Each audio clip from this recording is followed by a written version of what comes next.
Welcome to the Crime for Sleep channel. Let me know where you're watching from and what time it is. And don't forget to like, comment, and subscribe. Story 1. She was alone in the hallway, barefoot on the cold wood floor. Each step echoed through the empty house until one creak came after she stopped moving.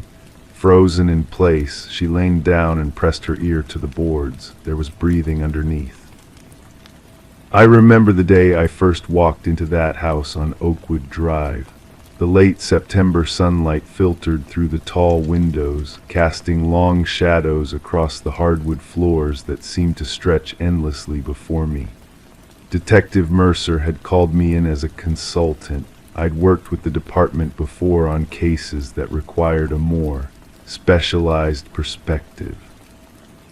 "The Johnson case," he said quietly, his voice barely disturbing the thick silence that hung in the air. 23-year-old female disappeared 3 weeks ago. No signs of forced entry, no struggle, just gone. The house still held her presence somehow. Her coffee mug sat unwashed in the kitchen sink. A novel lay splayed open on the arm of an overstuffed chair, a bookmark keeping her place on page 147. Life interrupted mid-sentence. I moved slowly through the living room, listening to the gentle complaints of the floorboards beneath my feet. Old houses speak if you know how to listen. This one was whispering secrets. "The responding officers found nothing," Mercer continued, his notepad flipping softly between his fingers. "Family says Emma was happy, no enemies, no concerning relationships. She was studying architecture at the university, had a part-time job at the library, model citizen." I nodded, absorbing the information while my eyes traced the contours of the room. "What made you call me in? This could be a standard missing persons case." Mercer hesitated, and I caught the slight shift in his breathing. "The neighbor, Mrs. Calloway, she's 87, lives next door, says she heard footsteps in this house every night for a week after Emma disappeared. But she also says," he paused, glancing around as if the walls might be listening, "she says the footsteps came from under the floor." The air seemed to grow denser around us. I've learned over the years not to discount the perceptions of the elderly. Their senses might dim, but their intuition often sharpens. "Show me the floor plan," I said. The original blueprints revealed nothing unusual, a standard craftsman built in 1923.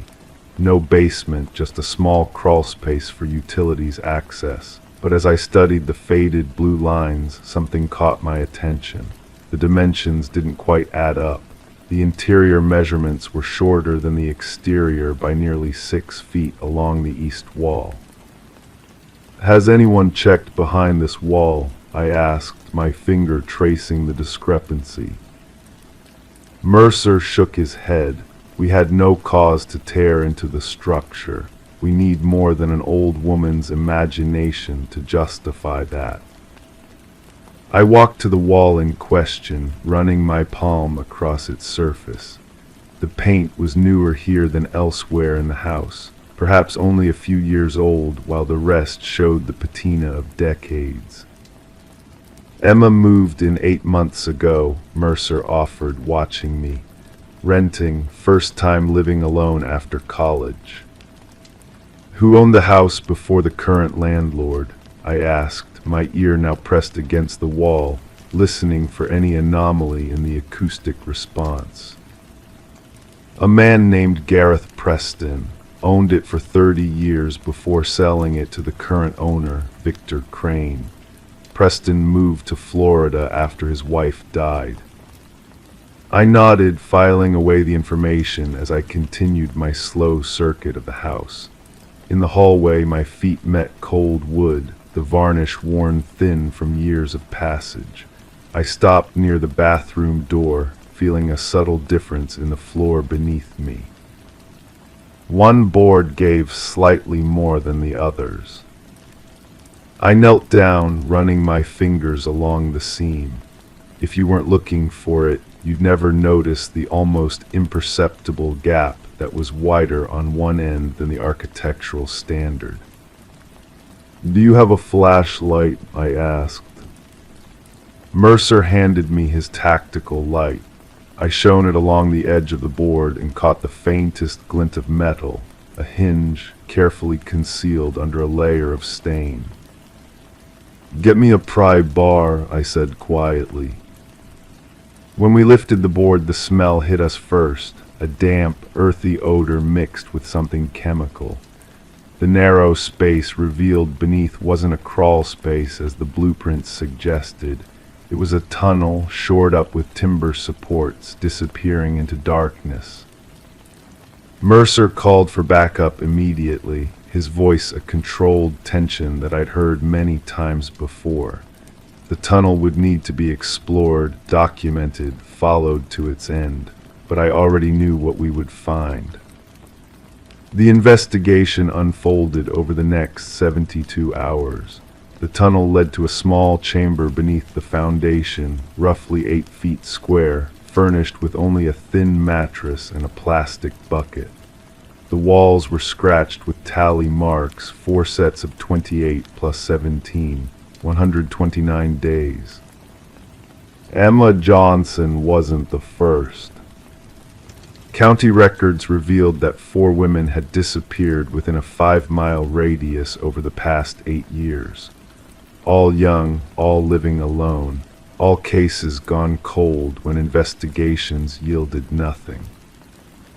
The breakthrough came from an unexpected source. A package delivery driver remembered seeing Gareth Preston at the house 3 times in the months after he had supposedly moved to Florida, checking on the property, he'd told the driver. When authorities located Preston in a small apartment in Naples, Florida, he offered no resistance. The mild-mannered 72-year-old former high school shop teacher simply nodded when they presented the warrant. "I built it myself," he said softly as they led him away. "No one ever thinks to check under the floorboards. You can hear everything from down there, every footstep, every heartbeat. You become part of the house." 3 bodies were eventually recovered from a wooded area 20 miles outside of town. Emma Johnson was not among them. The search continued for weeks, but she was never found. What haunts me most about the case isn't the horror of what Preston did, though that certainly visits my dreams. It's what Mrs. Calloway told me the day before I left town. "The footsteps didn't stop," she whispered, her thin hand clutching my wrist with surprising strength. "Even after they took him away, I still hear them sometimes, under the floor, waiting." The house on Oakwood Drive remains empty now, a silent sentinel with its secrets sealed beneath ordinary floorboards. The case file sits in my drawer, technically closed but forever unresolved in my mind. Because sometimes, late at night when I'm reviewing my notes, I swear I can hear it too, the soft creak of a floorboard, followed by another that shouldn't be there. And I wonder if Emma Johnson ever truly left that house, or if some part of her is still there, trapped beneath the surface of everyday life, just out of reach. Just like the questions that remain unanswered, hidden in plain sight, waiting for someone to listen closely enough to the spaces between what we know and what we fear to discover. Ori 2, I remember the exact quality of the light that afternoon, the kind of autumn sunshine that slants through blinds, creating thin golden bars across an otherwise unremarkable office floor. I was cleaning out my desk after 7 years at the firm, cardboard boxes half filled with personal items, a ceramic mug from Sedona, framed photos of my sister's kids, reference books I'd accumulated over the years. The silence of the weekend building wrapped around me like a comfortable sweater. No phones, no keyboards clicking, no murmured conversations.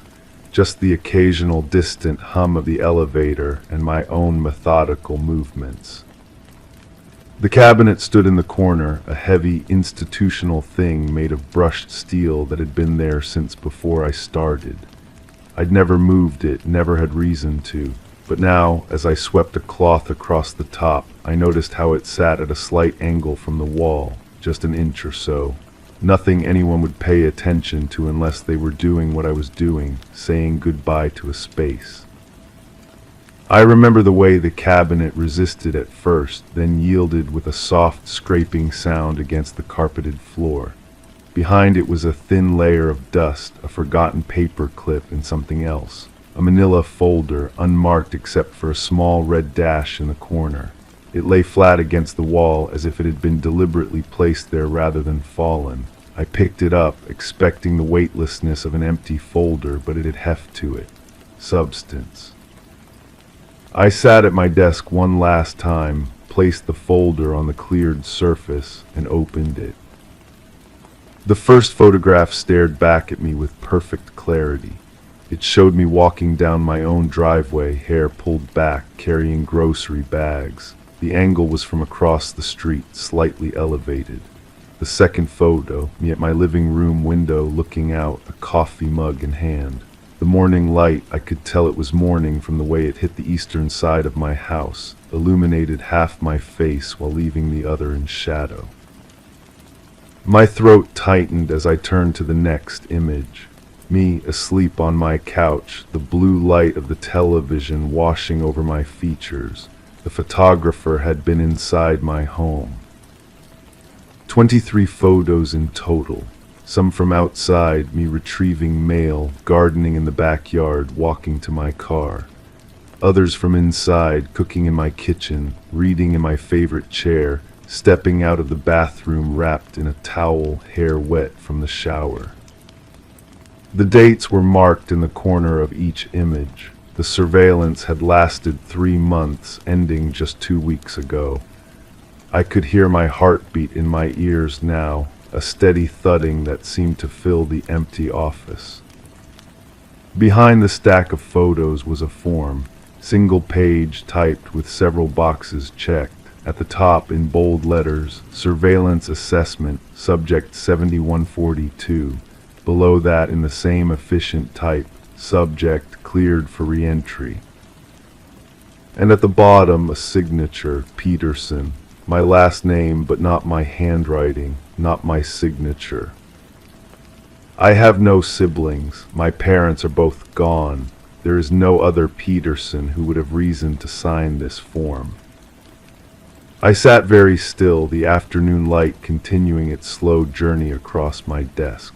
The dust motes danced in the beams, undisturbed by my discovery. Outside, the city continued its weekend rhythm, joggers on the sidewalk, cars passing, life proceeding as normal while I sat frozen, holding evidence that someone had been watching me. Someone had been in my home, someone who shared my name but wasn't me. That night I took the folder home.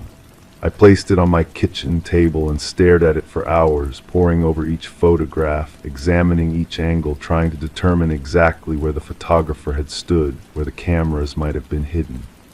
I walked through my house looking for signs of intrusion, moved objects, unusual marks on windowsills, anything that might tell me how they got in, but there was nothing. My locks showed no signs of tampering. My security system had recorded no breaches. I slept on my couch that night, unable to face my bedroom, wondering if someone was watching me even now, documenting my growing paranoia in neat, clinical photographs. The next morning I called in sick to my last week of work and went to the police.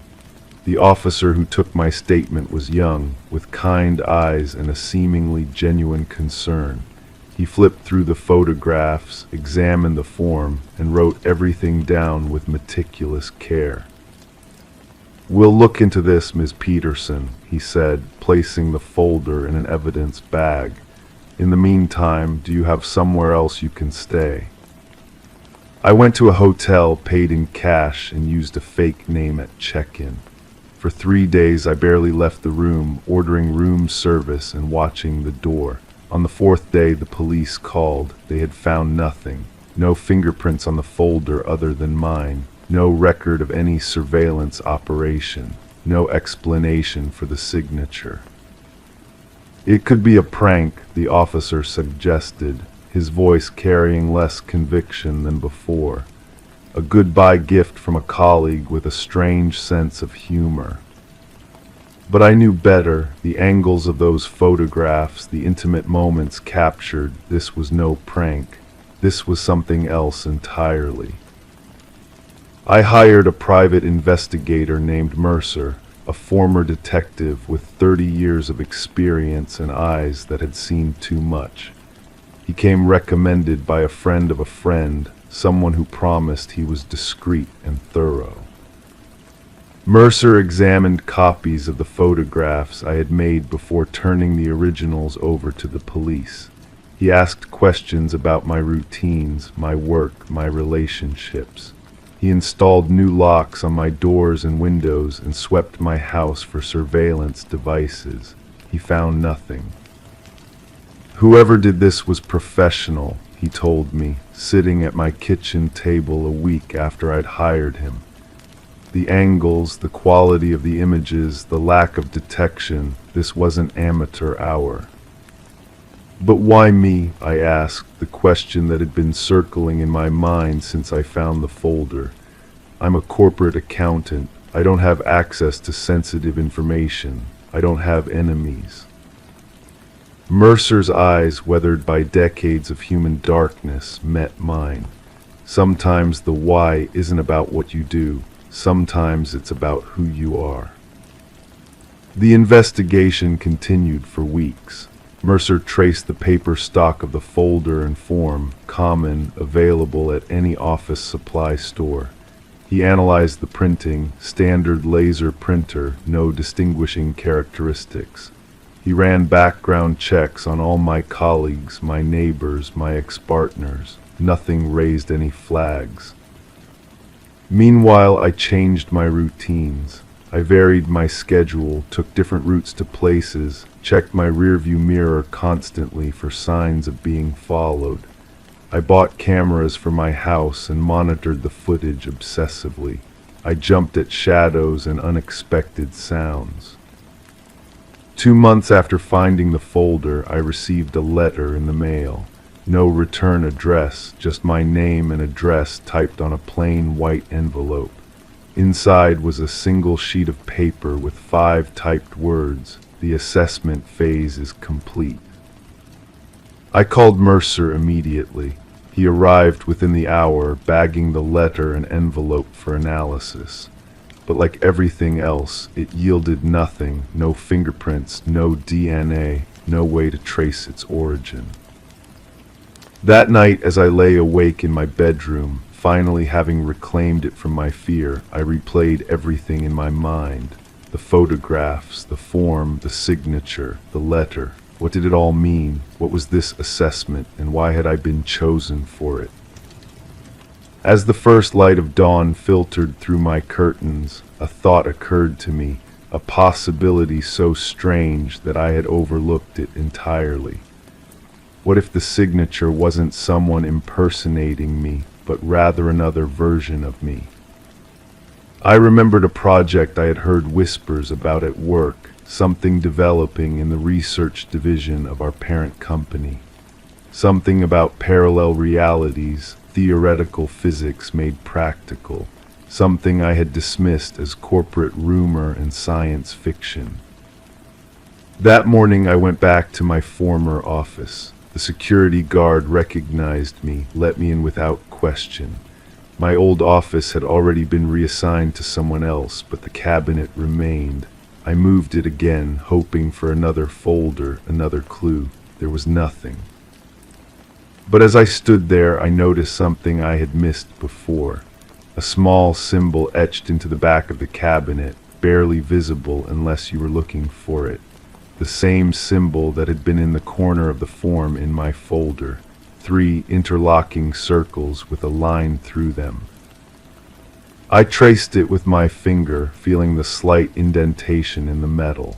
And in that moment, I knew with absolute certainty that I would never get clear answers, never fully understand what had happened. The surveillance, the assessment, the approval for re-entry, these were fragments of a larger story to which I was not privy. Sometimes in the quiet hours of the night, I still think about that other Peterson, the one whose signature approved my clearance for whatever re-entry might mean. I wonder if she is somewhere looking at photographs of me, making decisions about my life that I will never understand. And sometimes when the light hits my windows just so, creating those thin golden bars across my floor, I feel a prickling at the back of my neck, a sense that somewhere, somehow, I am still being watched. That the assessment may be complete, but the observation never truly ends. Perhaps it never will. Story 3. I remember the first time I heard it, a soft, rhythmic sobbing that seemed to seep through the wall of my bedroom. It was 3 in the morning, that peculiar hour when the world feels suspended between reality and dreams. The sound was barely perceptible, like rainfall on a distant roof, yet distinct enough to pull me from the edges of sleep. I lay there, my consciousness hovering in that liminal space, listening to someone crying in an apartment that shouldn't exist. You see, I had moved into the Westlake building just 2 weeks prior, a pre-war structure with ornate moldings and hardwood floors that creaked with stories of decades past. My apartment was number 1B, situated at the end of the hallway on the first floor. During the viewing, I had specifically asked about the layout of the building. 12 units in total, the realtor had explained, 4 on each of the 3 floors, labeled A through D. But there was no 1A next to my apartment. There couldn't be. My unit was positioned at the very end of the corridor, with nothing but an exterior wall on one side, the wall through which I now heard someone weeping. The following morning the sound had stopped, and in the crisp light of day, my midnight concerns seemed foolish. Old buildings settle, pipes groan. The mind plays tricks in unfamiliar surroundings. I dismissed the incident and went about my routine, unpacking boxes that still cluttered my living space. 3 nights later it happened again. This time the crying was accompanied by a soft thudding, as if someone was gently knocking on the wall, not to get attention, but in rhythm with their sorrow. I pressed my ear against the cool plaster. The sound was unmistakable, human, close, just on the other side. I decided to investigate. The next day I approached my landlord, Mr. Harmon, a man with perpetually ink-stained fingers and glasses that slid down his nose. We stood in the equi lobby, the afternoon light casting long shadows through the tall windows. "Mr. Harmon," I began, my voice measured. I was wondering about the apartment next to mine. He looked up from his ledger, blinking slowly. "You're in 1B, correct, end of the hall." "Yes, but I'm curious about 1A. His expression shifted slightly, not dramatically, just a subtle rearrangement of features. "There is no 1A in our building," he said, his tone flat but definitive. "We never built a 1A. The numbering starts with B on each floor." I hesitated, unsure how to proceed without sounding irrational. "It's just that I've been hearing sounds through the wall like someone is living there." Mr. Harmon closed his ledger with deliberate care. "Ms. Reynolds, these old buildings, they conduct sound in strange ways. What you're hearing is probably from the apartment above, or perhaps even from outside. Sound travels unpredictably through these old walls." His smile didn't reach his eyes. "I can assure you there is no apartment adjacent to yours, just the exterior wall." I nodded, thanked him, and returned to my apartment, unsatisfied but unsure what more to ask. That evening I examined the building from the outside. According to the floor plan and what was visible from the street, There simply wasn't space for another apartment. The geometry didn't allow for it. And yet the crying continued, night after night, sometimes accompanied by whispered words I couldn't quite make out, sometimes by silence so profound it seemed to have weight. I began to document the occurrences in a notebook, the time, the duration, any distinctive characteristics. A pattern emerged. The sounds always began between 2:30 and 3:15 a.m., never lasted more than 20 minutes, and always ended with what sounded like a door closing. After 2 weeks of this, I noticed something else, a coldness that emanated from that particular wall, regardless of the temperature outside or the setting on my thermostat. Not just cool, but a penetrating chill that seemed to reach into your bones if you stood too close for too long. I spoke to other residents, casually mentioning strange noises in the building.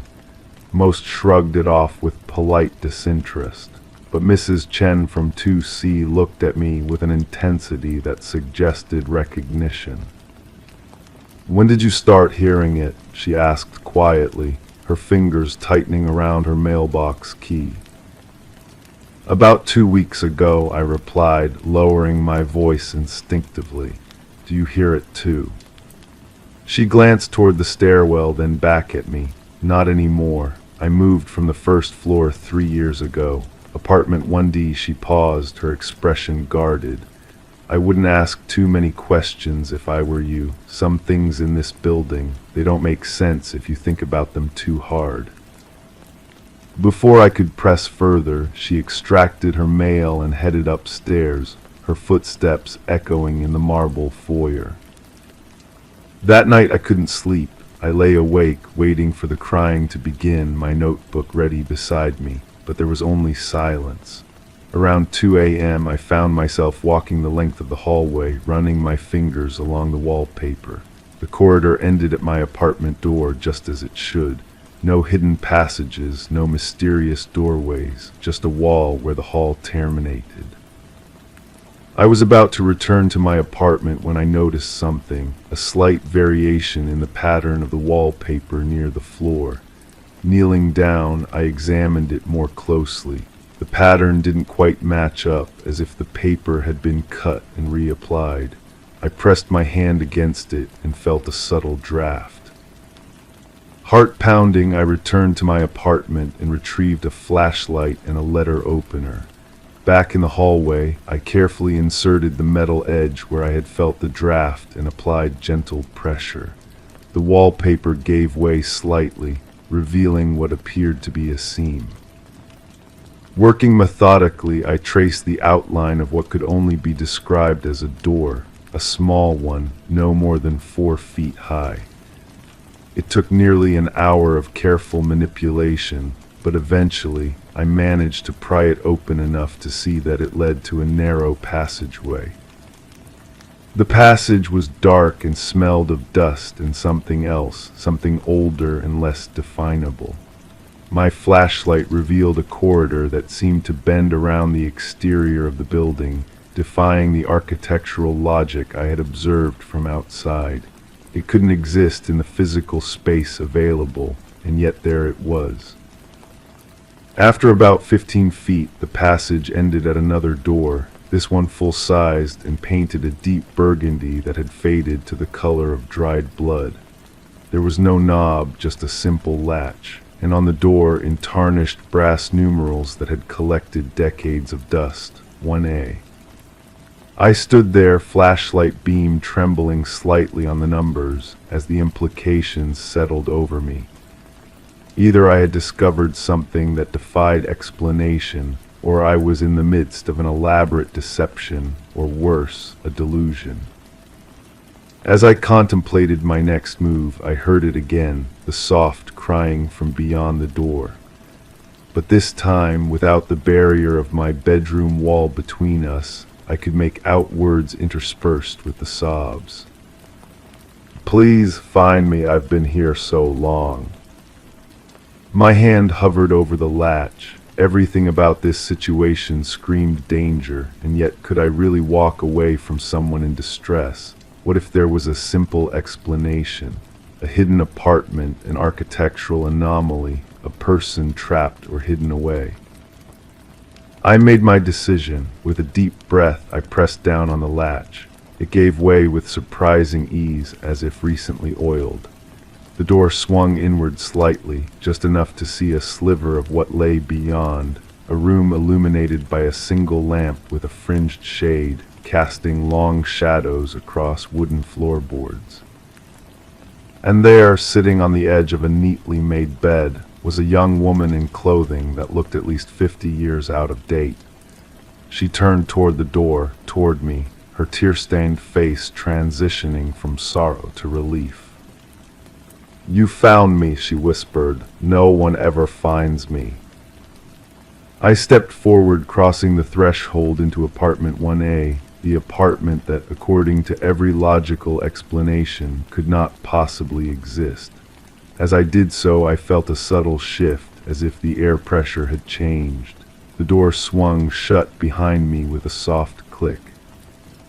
The woman smiled, but there was something hollow about her expression, something that didn't quite reach her eyes. "Now you're here too," she said, her voice suddenly clear and free of emotion, "and no one will find either of us." It's been I don't know how long now. Time moves differently in apartment 1A. I cry sometimes, especially at night. I press my hands against the wall and wonder if anyone on the other side can hear me. I wonder if they'll ask about the apartment that doesn't exist. I wonder if they'll find the door. Sometimes I think I hear footsteps in the hallway, pausing, hesitating, and I hold my breath, hoping they'll keep walking. Because now I understand the look in Mrs. Chen's eyes, the carefully structured denial from Mr. Harmon. And I wait, torn between hoping someone will find this door and praying they never do. Story 4. I never used the second monitor. It was still in the box. But one night the screen came on by itself, showing a nursery identical to my own. A shadow moved across the crib. Then came the voice, "She's finally asleep." The first time it happened, I was folding laundry in the dim light of my bedroom. The clothes still held the warmth from the dryer, and the soft scent of lavender fabric softener hung in the air. My daughter Emma had just turned 6 months old, and after an hour of gentle rocking and soft lullabies, she had finally drifted off to sleep. The primary baby monitor sat on my nightstand, its small green light pulsing steadily in the semi-darkness, occasionally flickering when Emma stirred. I remember the weight of my husband's cotton shirts in my hands when I noticed something unusual, a soft blue glow emanating from the closet. I set the laundry down and walked across the plush carpet, my footsteps silent in the stillness of the night. The source of the light was a box on the top shelf, the backup baby monitor we'd received as a gift but never opened. Its screen was now illuminated, casting eerie shadows on the ceiling of my closet. I reached up and carefully took down the box. The cardboard was still sealed, the packing tape undisturbed, yet somehow the device inside was powered on. The hair on my arm stood up as I stared at the screen. It showed a nursery, white walls, a mobile hanging from the ceiling, a rocking chair in the corner, so similar to the one down the hall that for a moment I thought it had somehow connected to our primary monitor. But the crib was different. The mobile above it had stars instead of our animals. The wall decals were butterflies, not the woodland creatures we had chosen. And the blanket, I could see a blanket with a pattern I didn't recognize. As I watched, mesmerized by the impossibility of what I was seeing, a shadow drifted across the screen. It moved slowly, deliberately, the outline of a person bending over the crib. Then a voice, soft, feminine, with a slight accent I couldn't place, spoke clearly through the speaker. "She's finally asleep." I nearly dropped the box. My heart pounded against my ribs as I set it carefully on the bed.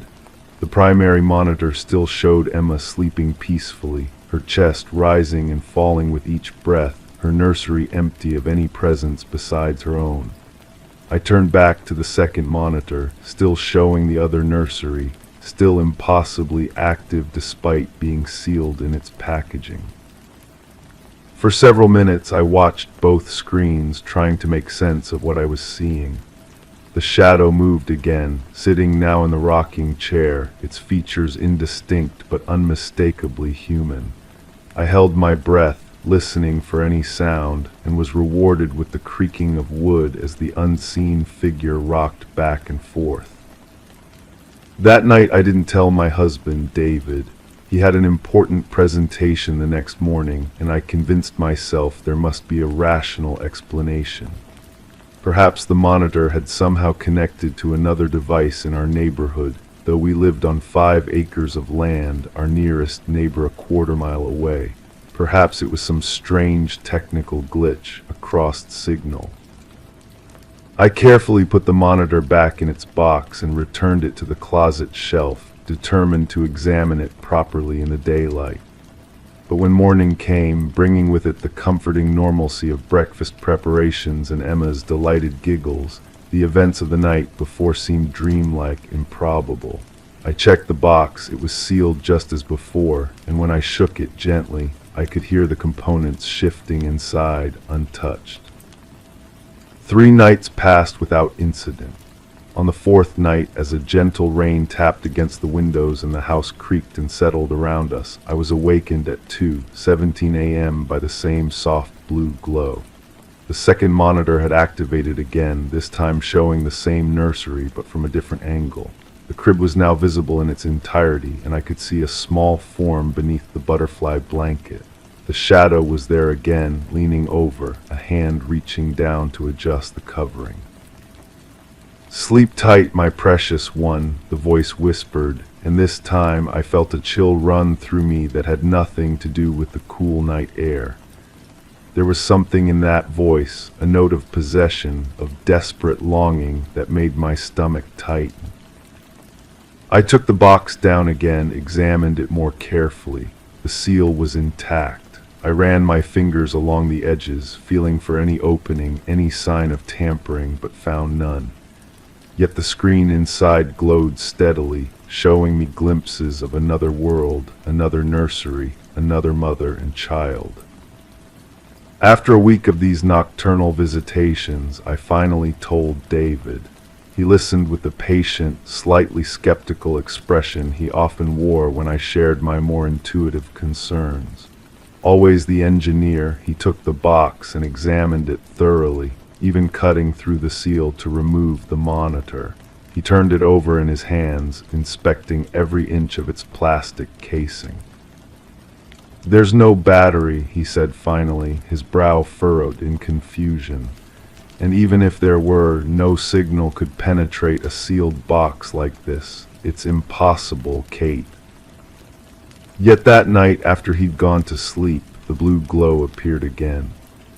This time I took out my phone and began recording, capturing the mysterious nursery, the shadowy figure, the voice that now spoke for several minutes, singing a lullaby I didn't recognize in a language I couldn't identify. The next day I began researching. Our house was relatively new, built just 5 years ago on previously undeveloped land. No tragedies, no mysterious disappearances in the area. The baby monitor was a popular brand with no reports of similar phenomena online. I called the company and spoke with a technical support representative who assured me that their monitors used a secure, encrypted connection that couldn't possibly pick up signals from other devices. As the nights went on, I started to notice patterns. The monitor always activated between 2:00 and 3:00 a.m. The nursery was always the same, but sometimes the angle changed as if the camera was being moved. And the shadow, sometimes it stayed for just a moment, other times it lingered for nearly an hour, rocking, singing, watching. 2 weeks after the first incident, something changed. I woke to the blue glow, now familiar but no less unsettling, and found the monitor showing the same nursery, the same crib. But this time the shadow was agitated, moving quickly around the room. The voice came through clearly, no longer soothing but urgent, frightened. "Something's wrong," it said. "She's too quiet, she's too still." I watched frozen as the shadow bent over the crib, hands moving frantically. I heard what sounded like sobbing, then a desperate, keening cry that made my blood run cold. I rushed to Emma's room, my heart in my throat, only to find her sleeping peacefully, her small chest rising and falling with each breath. Back in my bedroom, the monitor showed only static. When it cleared, the nursery was empty. The crib was empty. The butterfly blanket was gone. For 3 nights, nothing happened. On the 4th night, the blue glow returned. The nursery was different now, the crib replaced by a small bed, the walls painted a pale green instead of white. A collection of stuffed animals sat on a shelf that hadn't been there before, and on the bed, under a quilt of many colors, lay a small form. The shadow entered, moved to the bedside, and spoke. It was the same voice, older now, more tired, but unmistakable. "Another year without you," it said softly. "Happy birthday, my angel. Mommy misses you every day."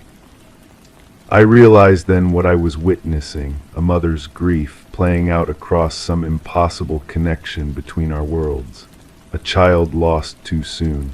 A nursery preserved, then slowly transformed as the years passed, a love that refused to fade.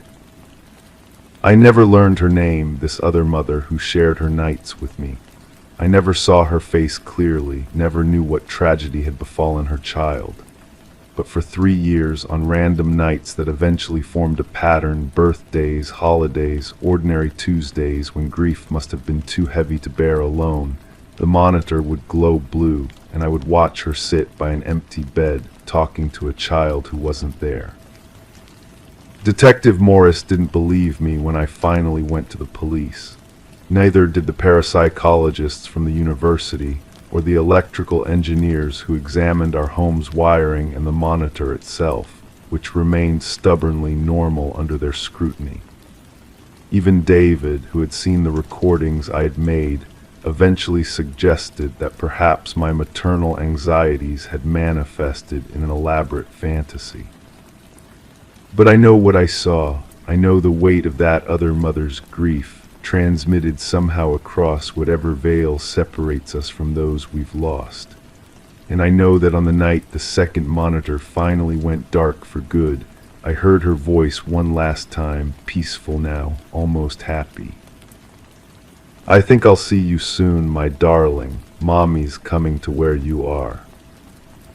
Sometimes in the darkest hours of the night, I still look toward my closet, half expecting to see that soft blue glow. Part of me hopes it will return, not for the mystery or the chill of the unexplained, but because I've come to care for that shadow mother and her lost child. I hope she found peace. I hope she found her way to where her baby waits. And sometimes, when I check on Emma sleeping soundly in her bed, I find myself whispering to the darkness, to that other mother who shared her grief with me across the impossible divide. She's safe, she's here, she's asleep. Story 5. I was sitting in my apartment when the cardboard box arrived, an unexpected delivery from my mother who had been clearing out the attic of my childhood home. "Thought you might want these things," read her hastily scrawled note. Inside, beneath high school yearbooks and faded photographs, I found the journal, bound in faded blue fabric, its corners worn smooth by time. The moment my fingertips brushed against its cover, something stirred in my memory, a distant echo like a voice calling from the bottom of a well. I carried it to my reading chair by the window, where afternoon light spilled across the pages as I opened it. The familiar looping handwriting of my 12-year-old self greeted me, chronicling the mundane adventures of childhood until I reached May. Mom took me for ice cream after my recital. Sarah wasn't speaking to me at school again. Read the last entry for May 12th. When I turned the page, expecting June, I found instead July 17th. Between them, someone had torn out what appeared to be a dozen pages.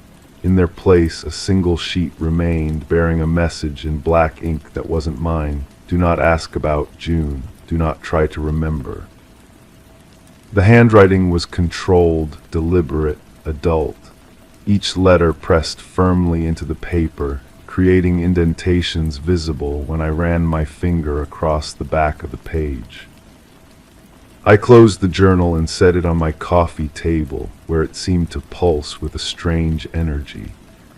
That night, I dreamed of running through woods I didn't recognize, the sound of water somewhere nearby, and woke with my heart hammering against my ribs. The next morning, I called my mother. "That journal you sent, there are pages missing," I said, trying to keep my voice casual. A pause stretched across the phone line, followed by the soft clink of what I imagined was her teacup being set down. "What missing pages?" Her voice had changed, tightened. "June, the entire month of June is gone from when I was 12. "You were sick that month," she said too quickly. "You probably didn't write anything." Someone wrote a warning in it about not trying to remember. The silence that followed was different from the first, heavier, charged with something I couldn't name. "It was a difficult time," she finally said. "Some things are better left in the past, Rachel." She changed the subject then, asking about my work, my apartment, whether I was seeing anyone. I answered automatically, but my mind remained fixed on those missing pages. After we hung up, I pulled out my laptop and searched through old family photos. June was indeed missing, a gap between my spring recital photos and a July barbecue. I checked my school records that I'd kept digitally, finding a doctor's note excusing a 3-week absence that summer. 3 weeks I had no memory of. The journal sat accusingly on my coffee table as rain began to tap against my windows. I poured myself a glass of wine and settled onto the couch, opening to that warning page again. Holding it at an angle under my reading lamp, I noticed faint impressions on the paper. Whoever had written the warning had pressed hard enough to leave marks on the next page. I grabbed a pencil and lightly shaded over the blank page, revealing ghost-like words: Cedar Creek, Cabin 8. Cedar Creek meant nothing to me, but it was enough to search online. A vacation resort 3 hours north of my childhood home, nestled against the edge of a forest preserve. It had closed 15 years ago after a string of financial troubles. I slept poorly that night, fragments of dreams slipping away as I woke. Water, trees, the sensation of running. The next day I called in sick to work and drove north. 3 hours of highway gave way to county roads, then to gravel paths barely visible through encroaching vegetation. The abandoned resort appeared through the trees, a collection of weathered cabins arranged in a semicircle around what had once been a central lodge. The clouds hung low, giving everything a gray, underwater quality. I parked near the dilapidated main office and stepped out, the silence immediate and complete. No birdsong, no rustling leaves, just the occasional drip of moisture from the pines. Cabin 8 stood at the far end of the semicircle, partially hidden behind overgrown rhododendrons. Its door hung slightly ajar, swollen with dampness. Inside, dust covered every surface, a small kitchenette, a sitting area with a stone fireplace, and a bedroom with twin beds still made up with faded quilts. Nothing seemed significant until I noticed the loose floorboard beneath the window. When I lifted it, my fingers found a small metal box. Inside was a police report, unofficial, photocopied. A child had drowned at Cedar Creek that summer, a 12-year-old girl named Hannah Mills.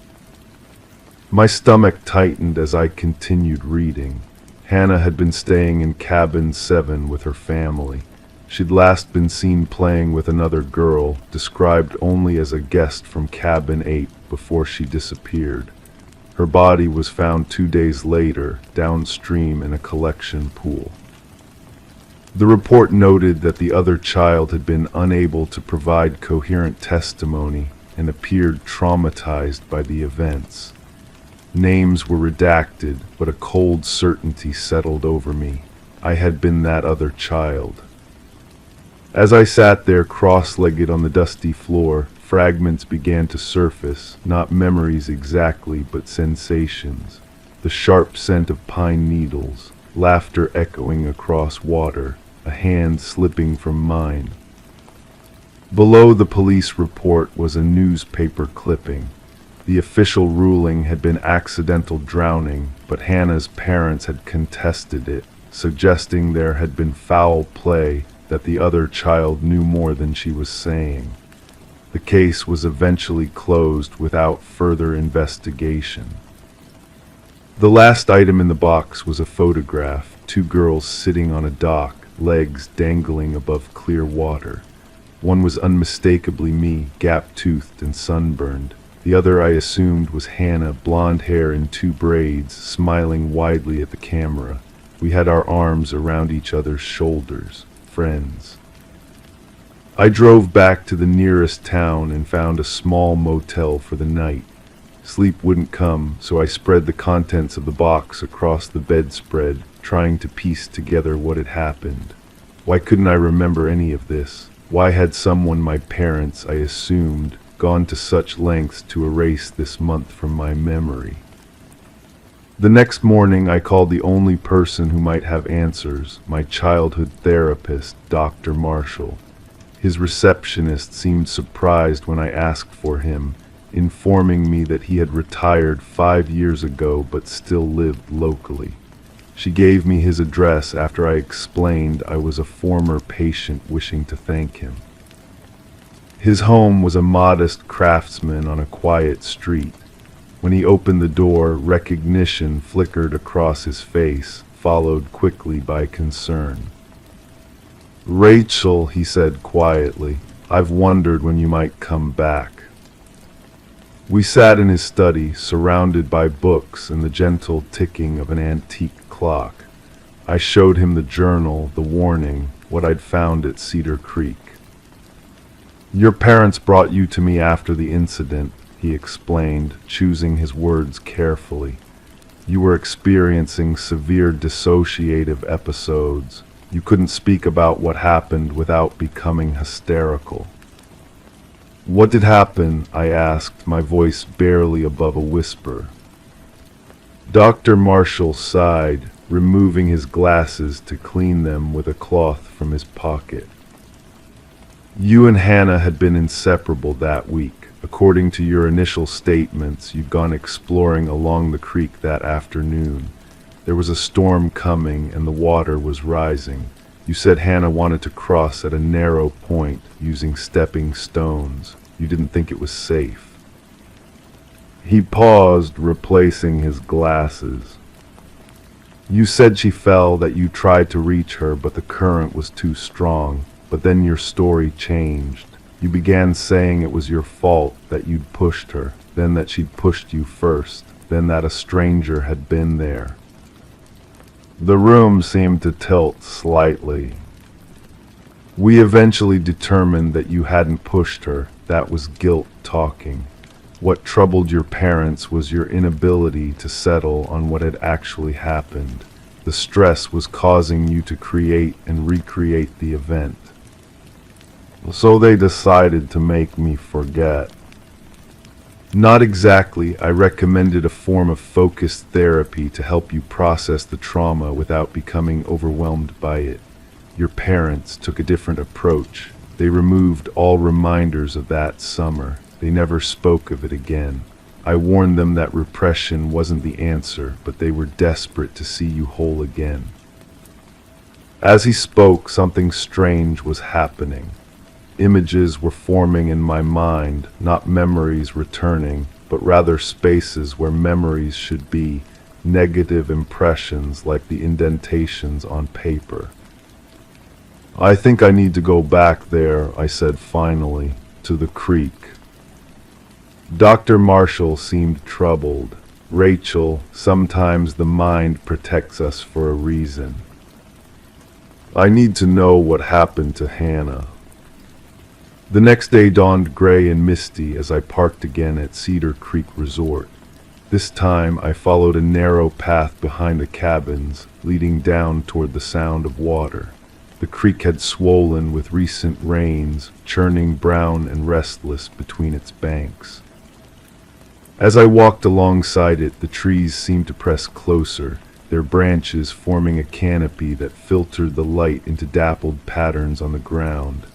Something pulled me forward, not memory, but intuition.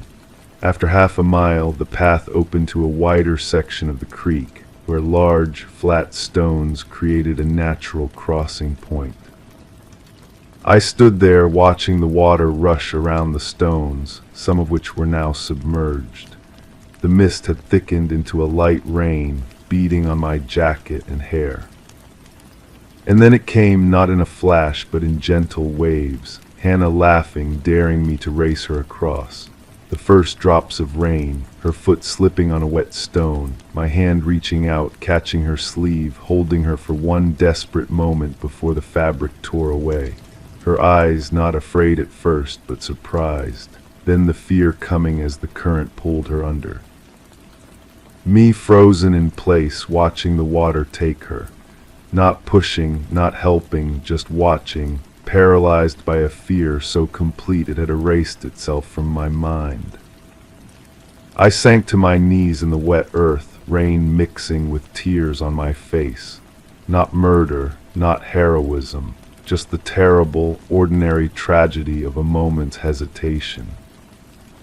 I don't know how long I stayed there, but when I finally rose, something had settled within me, not peace exactly, but clarity.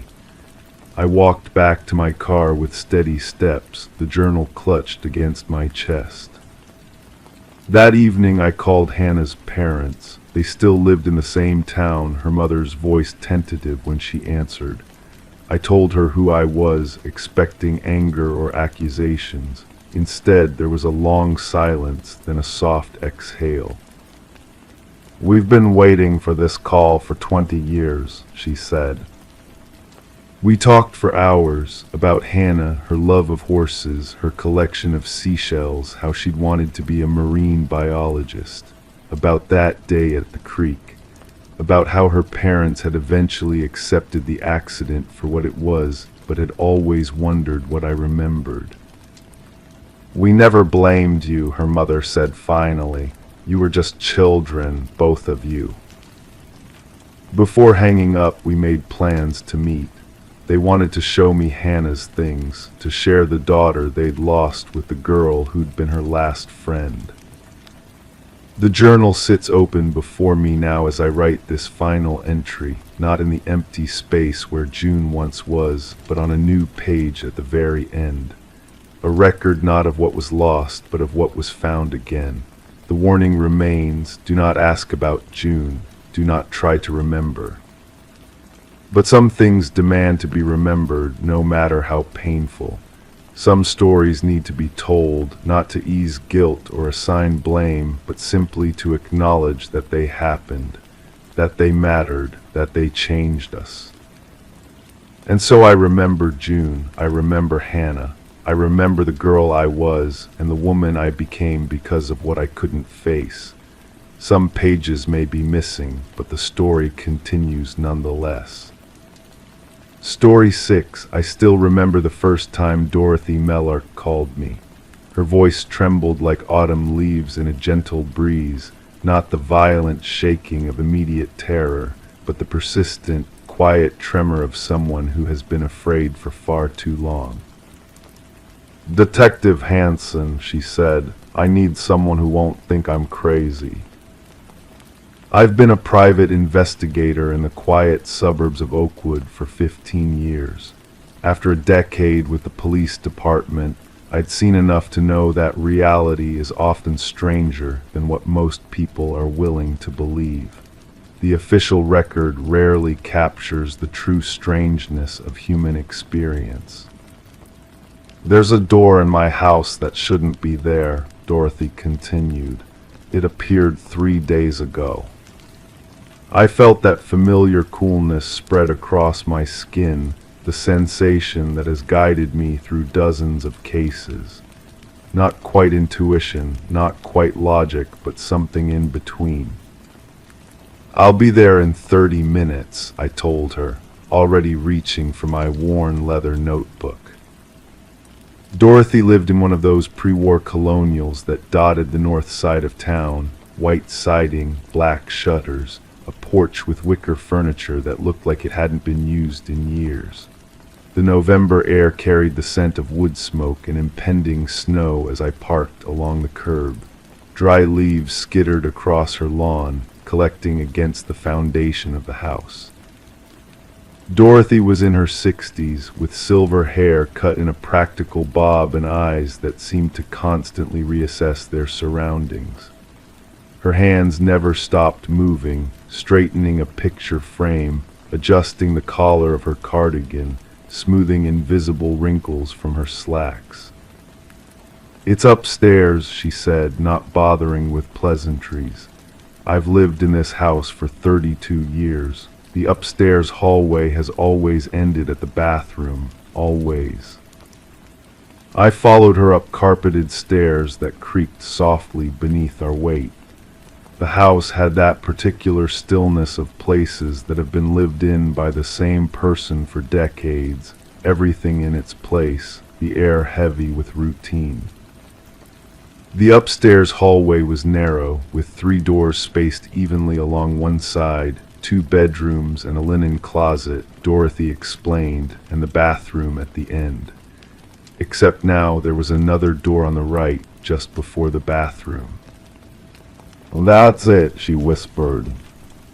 The door was painted the same off-white as the walls, but even in the soft afternoon light filtered through the hallway window, I could see that the paint was fresher, newer. The brass doorknob looked antique, with an ornate keyhole beneath it. What struck me most wasn't the door itself, but how seamlessly it had been integrated into the wall, as if it had always been there, just waiting to be noticed.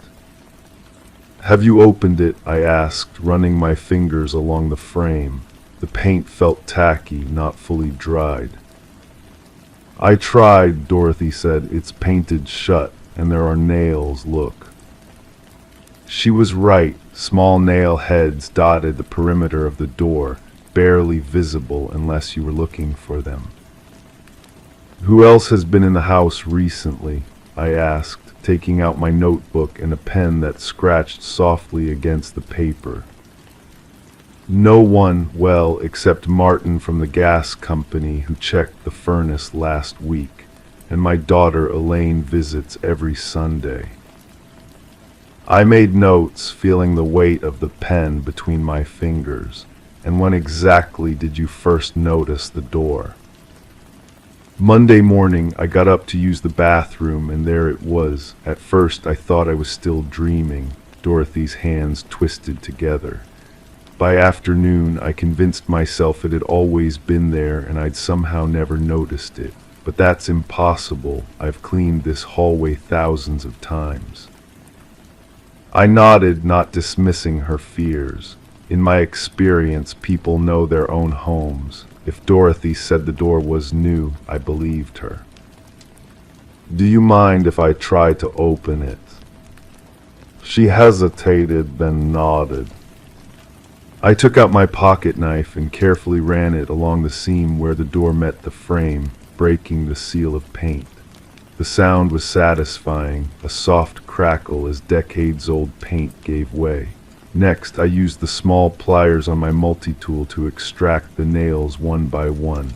They came out surprisingly easily, as if they'd been placed there for show rather than function.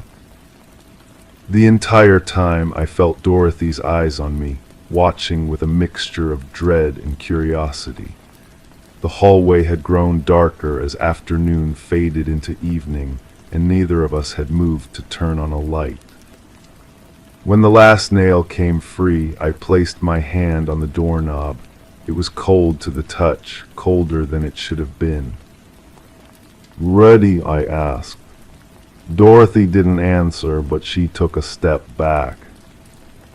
The door opened inward with a low groan of hinges that hadn't moved in years. Beyond it lay a narrow staircase descending into darkness. The steps were wooden and worn in the center, suggesting years of use. A smell wafted up from below, burnt plastic and roses, an unsettling combination that made my nose wrinkle. "This doesn't make sense," Dorothy whispered. "There's no space for a staircase here. The bathroom is right next door, and below us is the living room." She was right. The architecture of the house couldn't accommodate what we were seeing. I took out my flashlight and shone it down the stairs. The beam illuminated perhaps 15 steps before they curved to the left, disappearing from view. "Stay here," I told Dorothy. "I'm going to take a look." The first step creaked beneath my weight, a sound that seemed to echo far longer than it should have in such a confined space. The air grew colder as I descended, and the strange smell intensified. 5 steps down, I noticed something on the wall, a photograph, yellowed with age, showing a family of 4 standing in front of this very house. I didn't recognize Dorothy among them. 10 steps down, another photo, the same family, but now only 3 people. The father was missing. By the 13th step, just before the curve, there was a 3rd photo. Now only the mother and 1 child remained. I paused at the curve, my heart beating steadily but firmly in my chest. The flashlight beam trembled slightly in my hand, not from fear, but from the growing certainty that I was approaching something that defied explanation. Around the bend, the stairs continued downward for another flight. More photos lined the wall, each showing fewer people than the last. At the bottom, a narrow landing led to another door, this one made of dark, heavy wood that seemed to absorb my flashlight's beam. I approached it carefully, listening.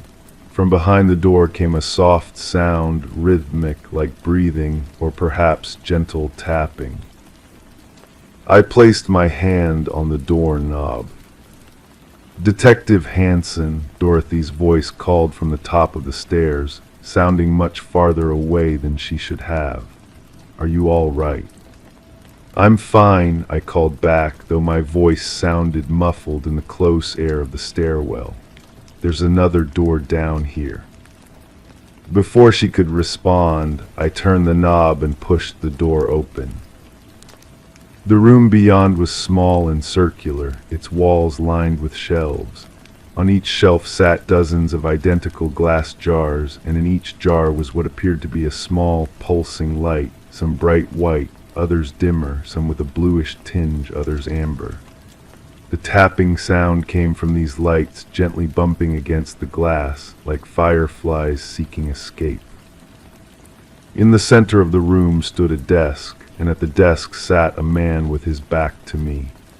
He was writing in a large ledger, his pen scratching across the page with the same rhythm as the tapping lights. He didn't turn around, but his hand paused in its writing. "You're not supposed to be here yet," he said, his voice like dry leaves being crushed underfoot. "Your jar isn't ready." "Who are you?" I asked, my voice steady despite the cold weight settling in my stomach. Now he turned, and I saw a face both young and ancient, skin smooth, but eyes that had witnessed centuries. "I am the collector," he said simply, "and you've come too early." His eyes flicked to one of the shelves, where an empty jar stood alone. "This house has always had this door," he continued, turning back to his ledger. Most residents just never notice it until it's their time. Mrs. Mellark wasn't supposed to see it for another 7 years, 3 months, and 16 days. I took a step backward toward the staircase. What are you collecting? He smiled, then, an expression devoid of warmth. What everyone leaves behind, of course. Moments, memories, the parts of people that make them who they are. He gestured to the jars. Each resident of the house contributes to my collection when their time comes. It's been this way since the house was built in 1887. My back touched the door frame. And Dorothy, what do you want from her? Nothing yet, he said, returning to his writing. As I said, it's not her time. The door wasn't supposed to be visible to her. Something has interfered with the natural order.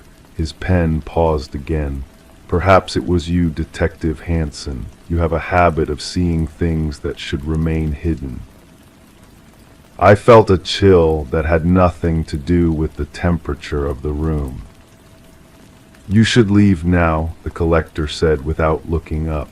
Close the door behind you and tell Mrs. Mellark to forget what she's seen. The door will disappear again by morning, at least to her eyes. I backed onto the landing, unable to tear my gaze from the room with its hundreds of glowing jars. Just before I closed the door, the collector looked up one last time. We'll meet again, Detective. Your jar is waiting. I closed the door and hurried up the stairs, not stopping to examine the photographs. Dorothy was waiting exactly where I'd left her, her face pale in the darkened hallway. What did you find? She asked. I hesitated. How could I explain what I'd seen? How could I tell her about the collector and his jars, about the photographs showing families slowly disappearing, about her name in his ledger? Nothing, I lied. Just an old storage space, probably sealed up during a renovation and forgotten. Dorothy didn't believe me. I could see it in her eyes, but she nodded slowly. I'll call a contractor tomorrow, she said. Have them seal it up properly. That night I sat in my car across from Dorothy's house until the last light went out. I watched the windows, half expecting to see a figure moving behind the glass, collecting memories like fireflies in jars. In the morning I returned. Dorothy greeted me with a puzzled expression. Detective Hanson, I wasn't expecting you. I wanted to follow up, I said, about the door. She frowned. What door? I followed her upstairs to the hallway, where the wall stood uninterrupted, bathroom at the end, no additional door in sight. Not even a seam or discoloration in the paint suggested it had ever existed. I must have been mistaken, I said, though we both knew I wasn't. As I left her house, I couldn't shake the feeling of being watched. In my rearview mirror, I saw Dorothy standing at her upstairs window, her hand pressed against the glass. Behind her, just visible in the reflection, stood a tall figure with ancient eyes, his hand resting on her shoulder. I've driven by that house every day for the past 3 years. Sometimes I see Dorothy tending her garden or collecting her mail. She always waves, never remembering our strange encounter with the house that grew a door. But I remember, and sometimes in the quiet hours of the night, I find myself checking the walls of my apartment, running my fingers along the seams, watching for doors that shouldn't be there. Listening for the soft tapping of memories in glass jars. Waiting for the collector to find me. Story 7. The day had started like most others in my line of work, routine, predictable, methodical. As a detective in a small town where major crimes were rare occurrences, I'd grown accustomed to the gentle rhythm of minor investigations. But sometimes the most unsettling cases don't announce themselves with sirens or yellow tape. They whisper to you from places you least expect. It was early November when I received the call about the Carlson residence, a modest two-story home on Maple Street that had stood vacant for nearly 8 months. The previous owners had moved out in a hurry, neighbors said, though no one seemed to know exactly why. The new owners, a young couple expecting their first child, had been renovating for weeks when they discovered something peculiar behind their kitchen wall. I remember the weight of the cold air as I stepped out of my car that morning. The sky hung low and gray, threatening rain but never quite delivering. Dead leaves skittered across the driveway, making soft scratching sounds against the concrete. I pulled my coat tighter around me, not entirely from the chill.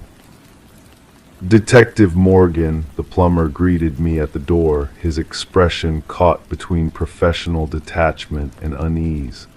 "Thanks for coming. I've been doing this job for 25 years, and I've never seen anything like this." His name was Ray, a man with weathered hands and eyes that had seen the insides of countless homes, the secret places where pipes leak and foundations crack. If something disturbed him, I knew it warranted attention. The water damage was extensive, he explained, leading me through the foyer. The house smelled of fresh paint and sawdust, with undertones of something older beneath, the lingering scent of a history not quite erased.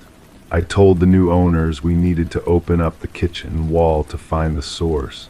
We were expecting damaged pipes, maybe some mold. As we entered the kitchen, I noticed the couple standing in the corner, the woman's hand resting protectively over her belly, the man's arm around her shoulders. They nodded silently as I passed, their eyes following me with a mixture of apprehension and hope that I would make sense of what they had found. "Here," Ray said, pointing to a section of wall that had been partially removed. Behind the drywall was an opening that shouldn't have existed according to the house plans. "There's a room back there, a small one, maybe 6 feet by 6 feet. No windows, no visible door from the outside, just sealed up inside the wall." I approached slowly, the floorboards creaking beneath my shoes in the sudden silence. The opening was rough-edged, with pieces of drywall scattered on the tile floor. As I leaned in, I felt a shift in the air, cooler still, as if it had been held captive for years. The beam of my flashlight swept across the hidden space, revealing bare concrete walls and a dirt floor. And there in the center sat a cassette recorder. Dust had settled on its plastic surface, but not thickly enough to suggest decades of abandonment. It looked out of place, intentionally positioned, almost like it was waiting. "Did anyone touch it?" I asked, my voice sounding distant even to my own ears. "No," Ray answered. "When we saw what was back there, I told everyone to step back and called you right away." I nodded, slipping on a pair of latex gloves from my pocket. The space was tight, but I managed to crouch down and enter through the opening. The air felt heavy in my lungs, charged with something I couldn't quite identify. I circled the recorder carefully, noting that there were no footprints in the dirt floor other than my own and likely Ray's when he had discovered it. The cassette inside was labeled with a single word: "Listen." Against my better judgment, or perhaps following some deeper investigative instinct, I pressed the play button. The mechanism clicked, and for a moment there was only silence. Then, a woman's voice emerged from the small speaker, gentle but clear. "I'm still waiting." The 3 words hung in the air, resonating within the concrete walls. I felt a chill trace its way down my spine as the tape continued to play, revealing only the soft sound of breathing for another 30 seconds before clicking off. Over the next several days, I immersed myself in the history of the house. Built in 1967 by a contractor named James Whittaker, it had changed hands 7 times before the Carlsons purchased it. Property records showed nothing unusual, no reports of construction anomalies or hidden rooms. The previous owners, the Harrises, had lived there for just 11 months before moving abruptly to Arizona. When I finally tracked down Elaine Harris by phone, her voice tightened at the mention of the house. "We heard things," she said after a long pause. "Voices sometimes late at night. My husband said it was just the pipes, old houses settling, but it wasn't. It was always the same, a woman saying she was waiting." "Did you ever investigate where the sound was coming from?" I asked, the receiver cool against my ear. "David wouldn't let me. He said I was imagining things, that the stress of moving was getting to me. But then he started hearing it too. That's when we decided to leave." "And you never looked behind the kitchen wall?" Another pause, longer this time. We were afraid of what we might find. The laboratory analysis of the cassette tape revealed little of value. The recording had been made approximately 10 years earlier, but there were no fingerprints, no background noises to pinpoint a location. The voice belonged to a woman likely in her 30s, with no distinctive accent or speech patterns that might help identify her. I returned to the house daily, measuring the hidden room, photographing every inch of the concrete walls, sifting through the dirt floor. On my 4th visit, I noticed something I had missed before, a small indentation in the concrete at the base of the wall farthest from the opening. Carefully, I pressed against it, feeling the wall give slightly under my touch. A hidden panel slid open, revealing a small cavity. Inside lay a single item, a silver locket on a delicate chain. The metal was tarnished but still caught the light from my flashlight. When I opened it, I found a tiny photograph of a young woman with dark hair and gentle eyes, smiling at the camera. On the opposite side was an inscription, "To Rebecca, forever waiting, Jay." The discovery of the locket gave me a name to search for, Rebecca. The county records showed 3 women named Rebecca who had disappeared within a 30-mile radius over the past 15 years. Only one had never been found, Rebecca Chambers, age 29, last seen leaving her workplace on October 17, 2014. Her case had gone cold after 6 months of intensive investigation yielded no leads. I pulled her file from storage, spreading the photographs across my desk. The resemblance to the woman in the locket was unmistakable. Rebecca had worked as a nurse at the local hospital, was engaged to be married, and had no known enemies. Her fiancé, James Whittaker Jr., had been questioned extensively but cleared of any involvement in her disappearance. James Whittaker Jr., the son of the man who built the house. The connection was too significant to ignore. As I drove to the address listed for Whittaker Jr., my mind replayed the voice from the cassette, "I'm still waiting." Was Rebecca still alive when that recording was made? Was she waiting to be found, to be rescued? The house where James Whittaker Jr. lived was small and well-maintained, with a garden that suggested someone who cared deeply about appearances. He answered the door on my 3rd knock, a man in his early 40s with tired eyes and a guarded expression. "Mr. Whittaker," I began, "I'm Detective Morgan. I'd like to ask you some questions about Rebecca Chambers." His face remained impassive, but I noticed his hand tighten on the door frame. "That was a long time ago, Detective. I've answered all the questions I can about Rebecca." "New evidence has come to light," I said, keeping my voice steady.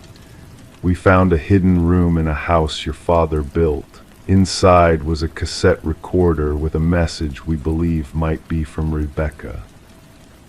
Something flickered in his eyes, not surprise, but recognition, quickly masked. My father built many houses in this area before he died. I can't be expected to know about every quirk in their construction. The house on Maple Street, I clarified, and there was also a locket with your initial. He invited me in then, his movements suddenly mechanical, like someone performing actions they've rehearsed but never expected to execute. The living room was sparsely furnished, with no photographs or personal touches. It felt like a stage set, not a home. "You have to understand," he said after we sat down, his voice barely above a whisper.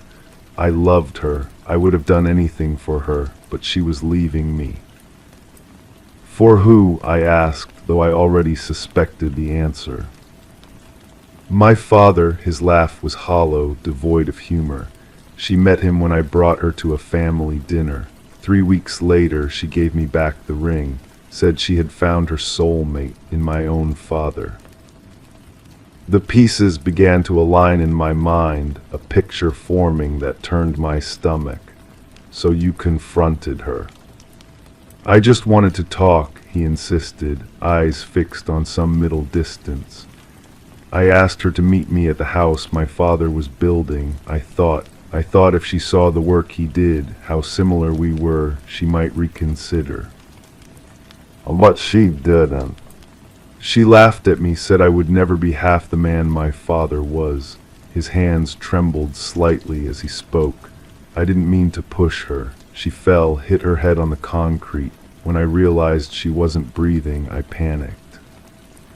"So you hid her behind the wall?"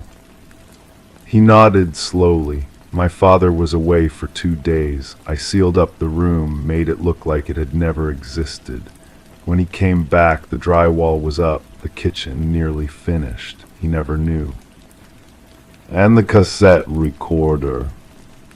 "That was later, much later, after they had stopped looking for her, after my father died of a heart attack, never knowing what happened to the woman he loved. He met my eyes directly for the first time. I recorded her last words to me. 'I'm still waiting, waiting for him, not for me, never for me.' I put it there so I would never forget what she'd done." I arrested James Whittaker, Jr., that afternoon.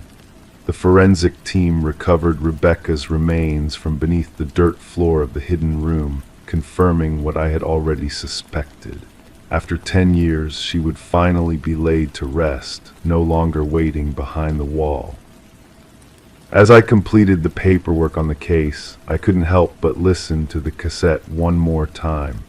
The voice that had haunted the house for years played through the small speaker in the evidence room.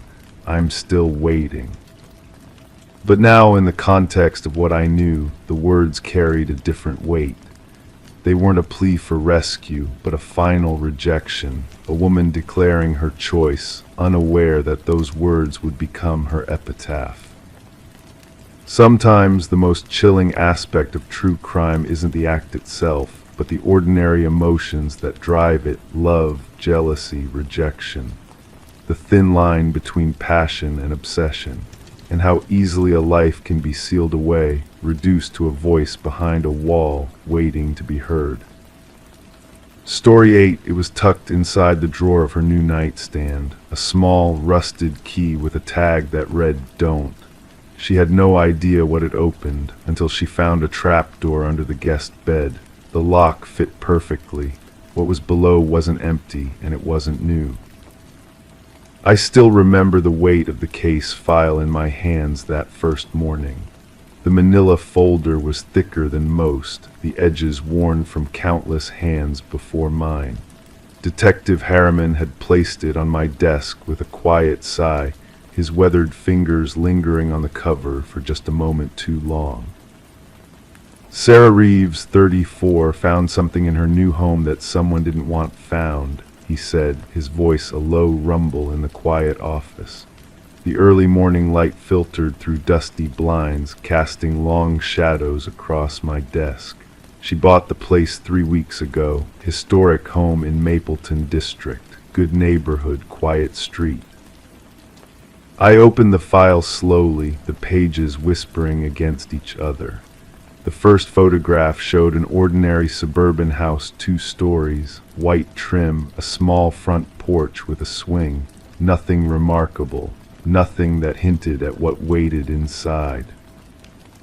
The coffee in my mug had grown cold, but I sipped it anyway as I began reading the initial report. Sarah Reeves was a high school English teacher who had recently divorced. The house on Elmwood Lane was her fresh start, at least that's what she told her sister during their last phone call. She'd been excited about the antique furniture left behind by the previous owners, an elderly couple who had moved to Florida. "The nightstand came with the house?" I asked, looking up at Harriman. He nodded, settling into the chair across from me. It creaked softly under his weight.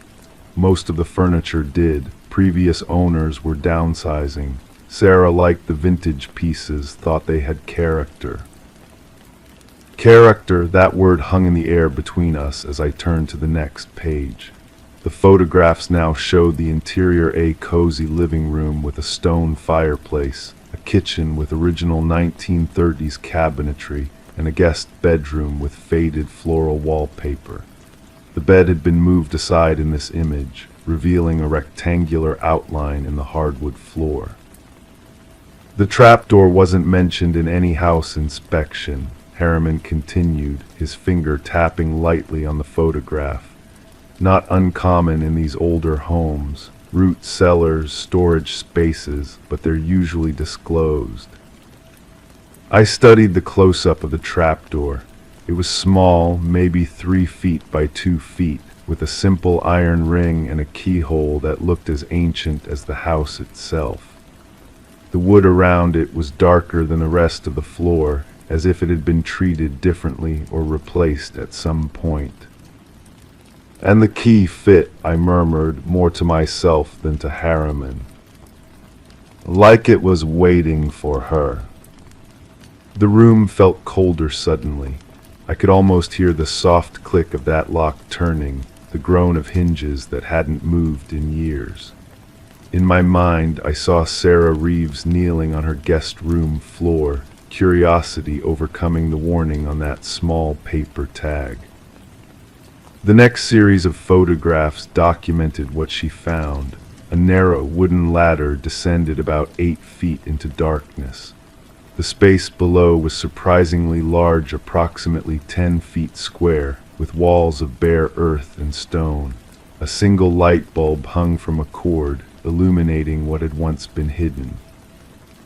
"The journal entries begin 3 days after she found the room," Harriman said, his voice softer now. "She didn't call us right away." I understood why as I examined the contents inventory. The underground room contained shelves lined with glass jars, old photographs in frames, stacks of yellowed newspapers, and a child's rocking horse covered in dust. Nothing overtly sinister, nothing that screamed danger, just forgotten belongings that stirred curiosity rather than alarm. The final item listed was a leather-bound journal tucked between 2 jars on the highest shelf. Sarah's own journal entries were included in the file, photocopies of pages written in a neat, precise hand that grew increasingly agitated with each entry. April 15 found a hidden room under the guest bedroom today. Previous owners never mentioned it. Filled with old things, some dating back to the 1950s from what I can tell, feeling both excited and uneasy. Why would someone leave all this behind, and why label the key with "don't"? April 17 spent hours in the room today. The jars contained preserved items, leaves, flowers, small animal bones, odd collection. Found a journal belonging to someone named Alina Wright. She lived here in the 1960s. Her entries are disturbing. She writes about the watching man who she believes lived in the walls. Probably just an old woman's paranoia, but it's giving me chills. April 19 woke up last night feeling like someone was in the house with me. Checked all the doors still locked. The key to the trapdoor was moved from where I left it. Am I becoming paranoid like Alina? April 21, the noises are getting worse, scratching inside the walls. I found another journal hidden behind the first. This one belongs to a girl named Mary. She lived here in the 1980s and wrote about the same watching man. This can't be a coincidence. Called the realtor today to ask about previous owners before the elderly couple. She seemed evasive, promised to call back. She hasn't. The last entry was dated April 23, just 2 days before Sarah's sister reported her missing. I know now what happened to Alina and Mary and the others. Their final entries make sense to me now. The watching man isn't a ghost or a delusion. He uses the passages between the walls. They're like veins throughout this house. I found one entrance behind the pantry shelves, another in my bedroom closet. I'm leaving tonight, going to my sister's, but I need to document everything first. I've gathered all the journals. If you're reading this, leave this house. He collects more than just objects. I looked up from the file to find Harriman watching me intently, his eyes shadowed beneath heavy brows. We found her car still in the garage, he said quietly. No signs of forced entry, no signs of struggle, just an empty house with an open trapdoor. The journals she mentioned, Alina's, Mary's, the others were gone. The ceiling fan above us turned slowly, creating a subtle rhythm that matched my heartbeat. And Sarah, I asked, though I already knew the answer. Still missing, 5 weeks now. I closed the file gently, my fingertips lingering on its edges. What about previous disappearances, if Alina and Mary were real? Harriman nodded, pulling another, older file from his briefcase. Alina Wright, reported missing in 1967. Mary Sutton, 1986. We've found 3 others now, going back to the 1940s. Different names on the property records each time. Always a period of about 20 years between incidents. And the elderly couple who sold to Sarah. The Hendersons lived there 19 years without incident, or so they claim. They're not answering questions anymore, lawyered up as soon as we started digging. I stared at the photograph of the house again. It looked so ordinary, so innocent in the morning light. White paint, green shutters, a welcome mat at the front door. Houses have memories, my grandmother used to say. They absorb the lives lived within them, the joys and the sorrows. And sometimes the horrors. I need to see it, I said finally. The room under the floor. Harriman's face remained impassive, but something flickered behind his eyes. We've cleared the scene. Nothing of evidential value remained. The room was empty when we arrived. All those jars, photographs, newspapers, gone, just like Sarah.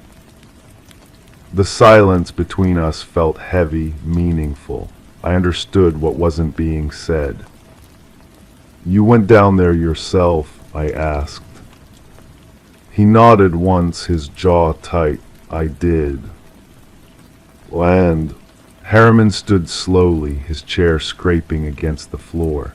He placed something small on top of the File A rusted key with a faded paper tag.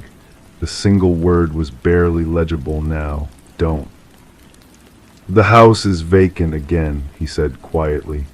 Realty company can't sell it, not with an active investigation. We've checked every inch of those walls, every possible hidden passage. Found nothing. But you don't believe it's over. He didn't answer immediately. Instead, he walked to the window, pulling the blinds open wider to let in more light. When he turned back to me, his expression was carefully neutral. 20 years between disappearances, he said, like clockwork, almost as if. As if someone's collecting, I finished for him, and then waiting. The key was in my mailbox this morning. No note, no fingerprints. I looked down at the small piece of metal that had unlocked so much tragedy. It seemed impossibly ordinary, impossibly heavy with meaning. "What do you want me to do?" I asked, though I already knew. Harriman's voice was barely above a whisper now. "Wait 19 years, keep the file, keep the key, and when someone new moves in." "Watch the house," I said. "Yes," he moved toward the door, pausing with his hand on the knob, "because whatever lives there, it's patient and it's collecting." After he left, I sat alone with the file and the key, listening to the quiet hum of the office around me. Outside, the city was waking up, traffic growing heavier, voices calling greetings, life continuing in its ordinary rhythms. But in a house on Elmwood Lane, something waited, something that had learned the virtue of patience. I slipped the key into my pocket, feeling its weight against my thigh. A small, rusted key with a warning that came too late for some. And I wondered, as the morning light grew stronger around me, how many others had held this same key, read this same warning, and opened the door anyway. Because that's the thing about forbidden doors. They call to us. They whisper promises of secrets and mysteries. They make us believe we'll be different from those who came before. That will unlock the mystery and walk away. But some doors, once opened, never truly close again. Story 9, she thought it was strange the refrigerator was cold when she moved in. Stranger still that it was stocked with food that looked homemade, but the appliance wasn't connected to power. And when she checked the freezer, she found photographs frozen into the ice of herself sleeping. I remember the first time Olivia Harrison called our precinct. Her voice trembled slightly, but maintained a composed edge that told me this wasn't someone prone to overreaction. 23 years investigating strange occurrences in this small coastal town had taught me to recognize genuine fear. This was it. "Detective Mills," I said, my pen already hovering over my worn notepad. The late afternoon light filtered through the blinds of my office, casting thin golden lines across my desk. I need someone to look at something in my new apartment," she said. "It's probably nothing, but..." There was always a but in my experience that but often led to something worth investigating. I asked her to elaborate. "The refrigerator," she continued. "It's cold inside, really cold, but it's not plugged in." I could have dismissed it, a simple oversight perhaps, but something in her voice, a slight quiver on the word cold, made me reach for my keys.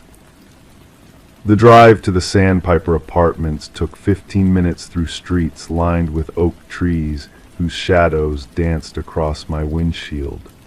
The building was one of those 1970s structures that had been renovated just enough to justify doubling the rent. The kind of place where the paint looked fresh but the pipes still groaned at night.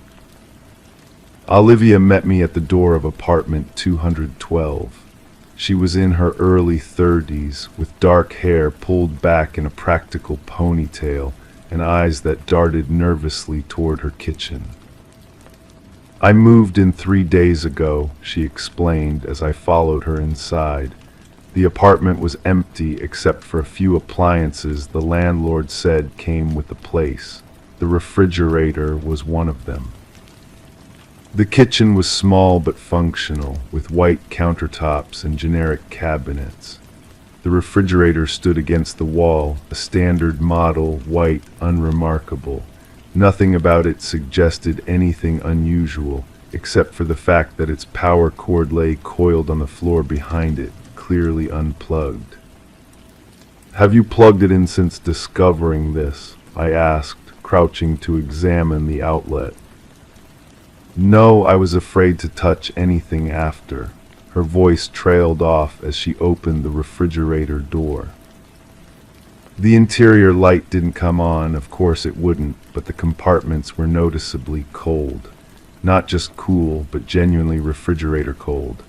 On the shelves sat several containers of what appeared to be homemade food, a casserole dish covered with aluminum foil, a jar of what looked like soup, and a covered plate that might have held dessert. I reached in, feeling the distinct chill that shouldn't have been possible.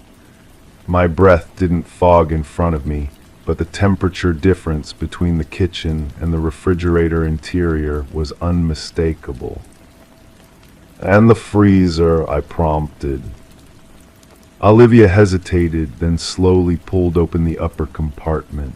Frost lined the edges, and several ice cube trays sat perfectly arranged. But what caught my attention were the objects partially embedded in the back wall of ice, photographs, their edges curling slightly where they weren't completely frozen in place. I leaned closer, careful not to touch anything. The images were dark but clear enough. Olivia asleep in bed, different nights judging by the varying positions and sleepwear. In one she was curled on her side, in another lying on her back with one arm thrown above her head. "These were taken in this apartment?" I asked, already knowing the answer. "Yes, that's my bedroom. That's the bedding I brought with me when I moved in 3 days ago." Her voice was steady now, almost clinically detached. "Someone has been in my apartment while I sleep, and somehow they've been keeping this refrigerator cold without power."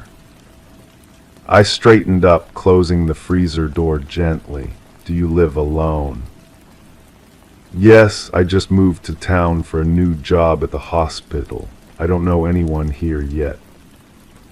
I pulled out my phone and called for a forensics team.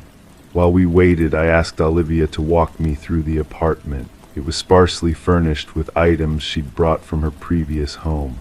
The windows all had standard locks unbroken. The front door showed no signs of forced entry. The bedroom was simple, a queen bed with navy blue bedding, a dresser, and a small desk. "Have you noticed anything else unusual? Sounds at night, things moved from where you left them?" She thought for a moment. "I've been having unusually deep sleep since moving in. I normally wake up several times a night, but here I've been sleeping straight through until morning." That raised another flag. Any unusual odors in the apartment, maybe something sweet or chemical. "Number wait," she paused. "There's sometimes a faint smell in the morning like pine or mint. I assumed it was from outside." My hand instinctively moved to my holster as I walked back toward the kitchen.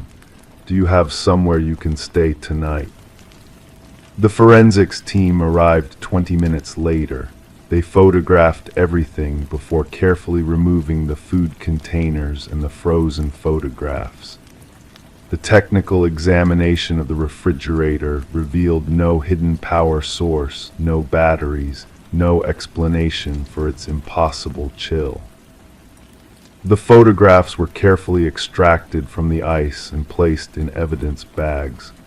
7 images in total, showing Olivia sleeping on what appeared to be 3 different nights, including the previous night. The food containers held homemade meals, a vegetable lasagna, potato soup, and a slice of chocolate cake. All appeared fresh and were being tested for substances that might explain Olivia's unusually deep sleep. As for the refrigerator itself, it was completely ordinary in every way, except for its inexplicable ability to stay cold without power. The investigation spread outward from the apartment. The previous tenant had moved out 2 months earlier, an elderly woman who had relocated to a nursing home. The building manager, a man named Robert Gaines, had handled the apartment in the interim period. He claimed to have been inside only to check for maintenance issues before Olivia moved in. The refrigerator was already there when I bought the building 5 years ago, he explained when I questioned him. Old Mrs. Winters never complained about it. A background check on Gaines showed nothing suspicious. He had owned the building for exactly as long as he claimed, lived 3 blocks away with his wife, and had no criminal record. The mystery deepened when we learned that Mrs. Winters, the previous tenant, had passed away 2 days after moving to the nursing home. Natural causes, according to her death certificate, heart failure at age 87. I arranged for a surveillance team to monitor Olivia's apartment while she stayed with a colleague from the hospital. On the 3rd night at approximately 2:17 a.m., the officers observed a figure entering apartment 212 using a key. They moved in quietly and apprehended the intruder, Robert Gaines, the building manager. A search of his home revealed a hidden room containing surveillance equipment, dozens of containers of homemade food similar to those found in the refrigerator, and hundreds of photographs of previous tenants sleeping. All women, all living alone. But the most disturbing discovery was in his basement, an elaborate system of pipes and compressors connected to a series of unmarked containers. Chemical analysis identified a complex refrigerant compound not commercially available, something he had apparently developed himself. Gaines was an engineer by training who had worked for a refrigeration company before becoming a building manager. He had developed a method of treating refrigerator interiors with his custom compound that would maintain cold temperatures for weeks without power. As for why, his journal entries suggested a disturbed mind obsessed with caring for his girls, as he called them. He believed he was protecting them, watching over them while they slept, providing them with nourishment he prepared himself. The food contained mild sedatives to ensure they slept deeply enough for his nightly visits. Mrs. Winters had apparently discovered his intrusions shortly before moving out. Her sudden death at the nursing home is now being investigated as a potential homicide. Olivia never returned to apartment 212. The building was temporarily closed while all units were searched for signs of Gaines' activities. 5 other refrigerators in the building were found to be treated with his compound. Sometimes I drive past the Sandpiper apartments, which have since reopened under new management. I think about that refrigerator, cold without power, and about the many nights Olivia slept while a stranger stood in her doorway, watching. I think about the careful way he arranged the food he'd prepared for her, and how he froze those images as if preserving precious memories. And I wonder how many other apartments in this town have appliances that operate when they shouldn't, keeping their secrets in the quiet hours when we're most vulnerable, when we're sleeping so deeply we never hear the sound of a key turning in the lock. Story 10. The ancient library faced its imminent demise. The workers toiled tirelessly, nearing the completion of its demolition when a stroke of fate intervened. A laborer stumbled upon a concealed latch nestled within a time-worn bookshelf. With a gentle click, the entire structure swung open, unveiling a hidden passageway leading to a forgotten chamber. The air within was heavy, stagnant, a time capsule untouched by human hands for decades. No furnishings adorned the room, only a solitary chair anchored to the floor at its center. And etched repeatedly on the wall, a haunting mantra echoed, "I am still here." The construction foreman swiftly contacted the authorities, setting in motion a chain of events that would unravel a chilling mystery. Detective Morgan Walsh, a seasoned investigator with 2 decades of experience, arrived at the scene.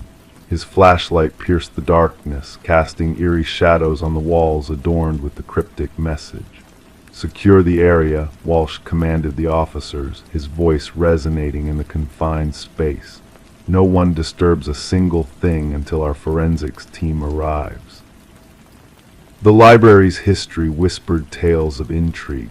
Once owned by the esteemed Harrington family, the building had been bequeathed to the public following the unexplained disappearance of their daughter, Rebecca.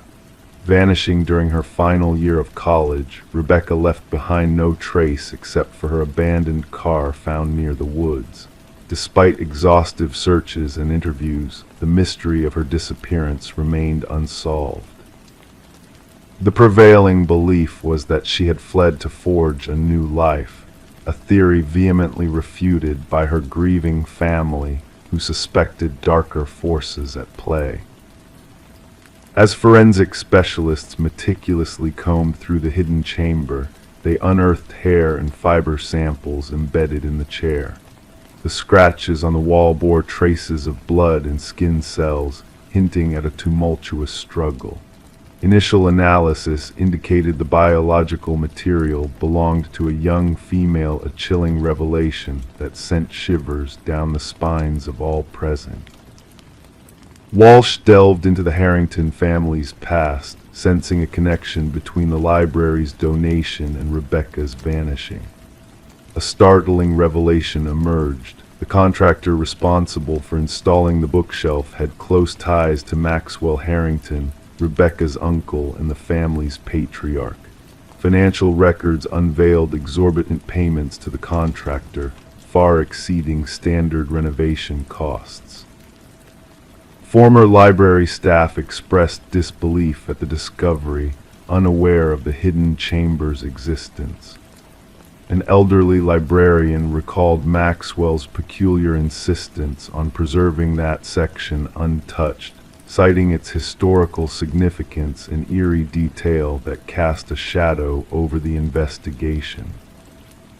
The case took a harrowing turn when DNA evidence linked the biological samples from the hidden room to Rebecca. The pieces of the puzzle began to align with grim precision. Rebecca had not fled, but had been imprisoned behind the walls of her own family's library. Detectives obtained a warrant to search the Harrington estate, leading to a pivotal discovery in Maxwell's study, a journal concealed in a secret compartment.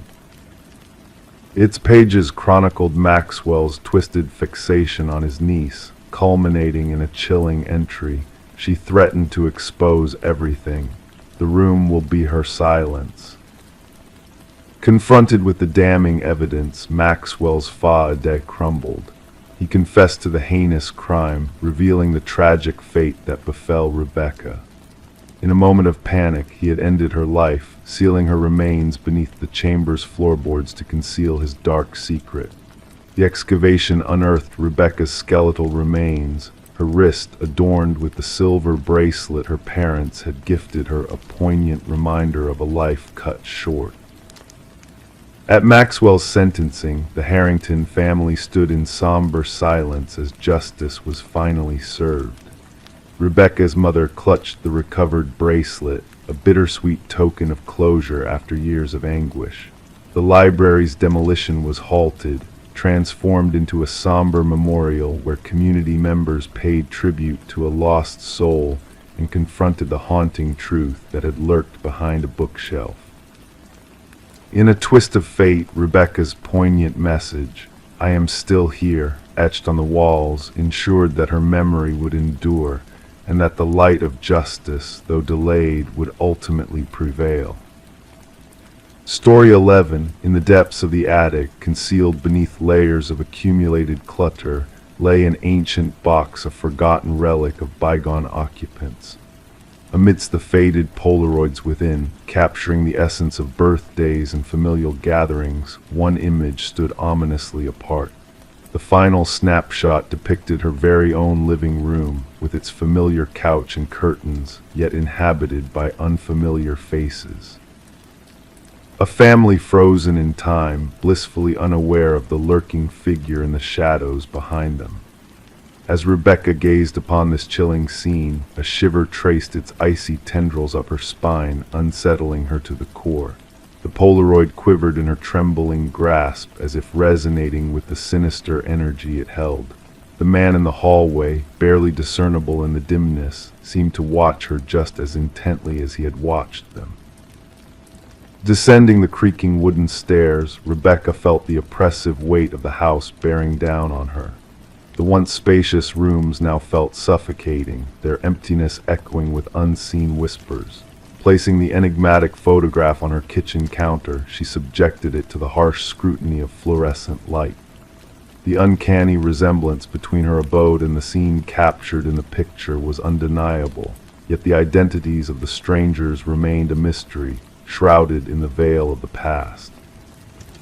Enter Detective Morgan, a seasoned investigator cloaked in a weathered leather jacket that bore the silent witness of countless enigmas. With eyes that missed no detail, he examined the photograph with a precision honed by years of scrutiny. Inquiring about the previous owners, the elusive Nelson family, Rebecca confessed her scant knowledge, acquired through a distant realtor transaction. Surreptitiously pocketing the photograph, Morgan hinted at a potential breakthrough in unraveling the enigma it held. A clandestine investigation unfolded, weaving a tapestry of forgotten histories and vanished lives. The Nelsons, the Crawfords, the Mornos all had passed through the halls of the house, leaving behind only whispers of their existence. A mail carrier's revelation unveiled the identity of the enigmatic family, the Sutherlands who had inhabited the house for a fleeting year before disappearing without a trace, leaving behind a void in the fabric of reality.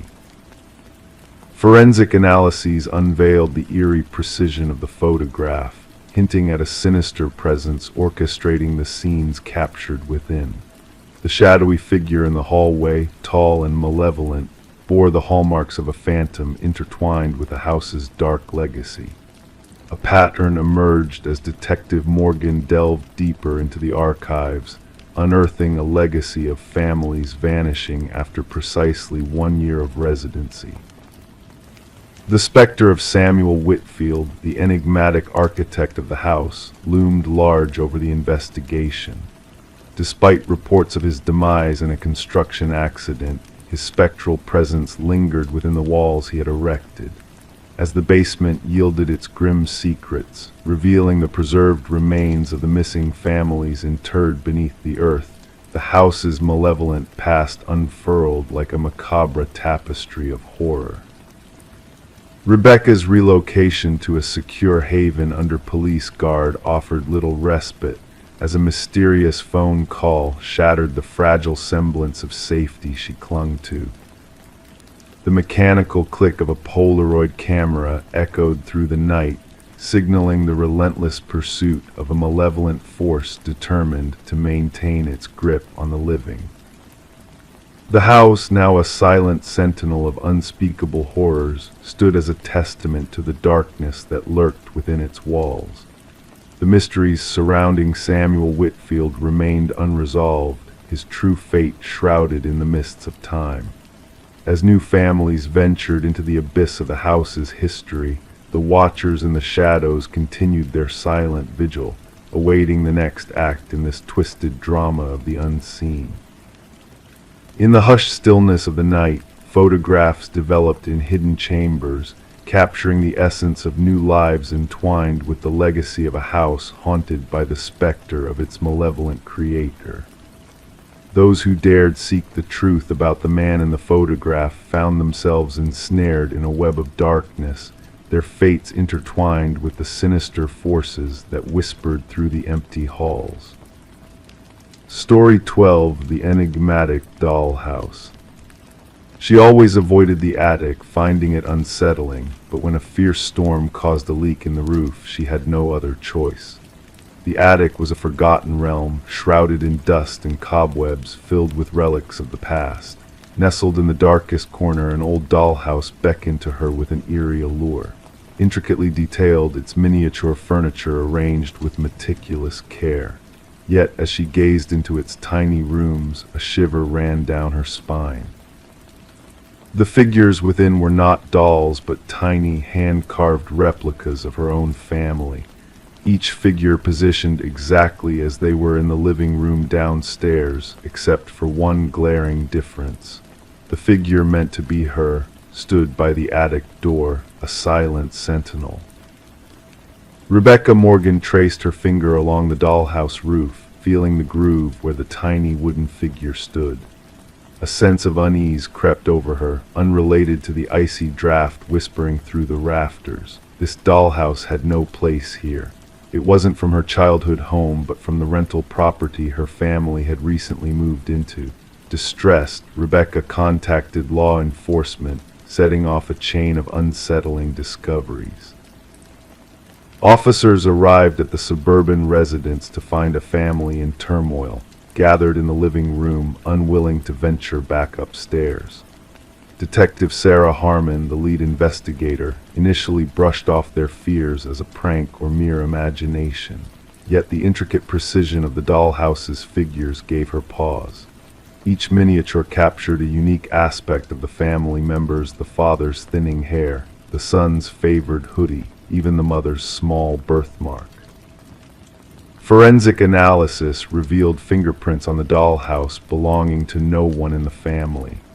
More chilling were the microscopic cameras hidden in the eyes of the figures, all linked to a sophisticated recording system beneath the dollhouse.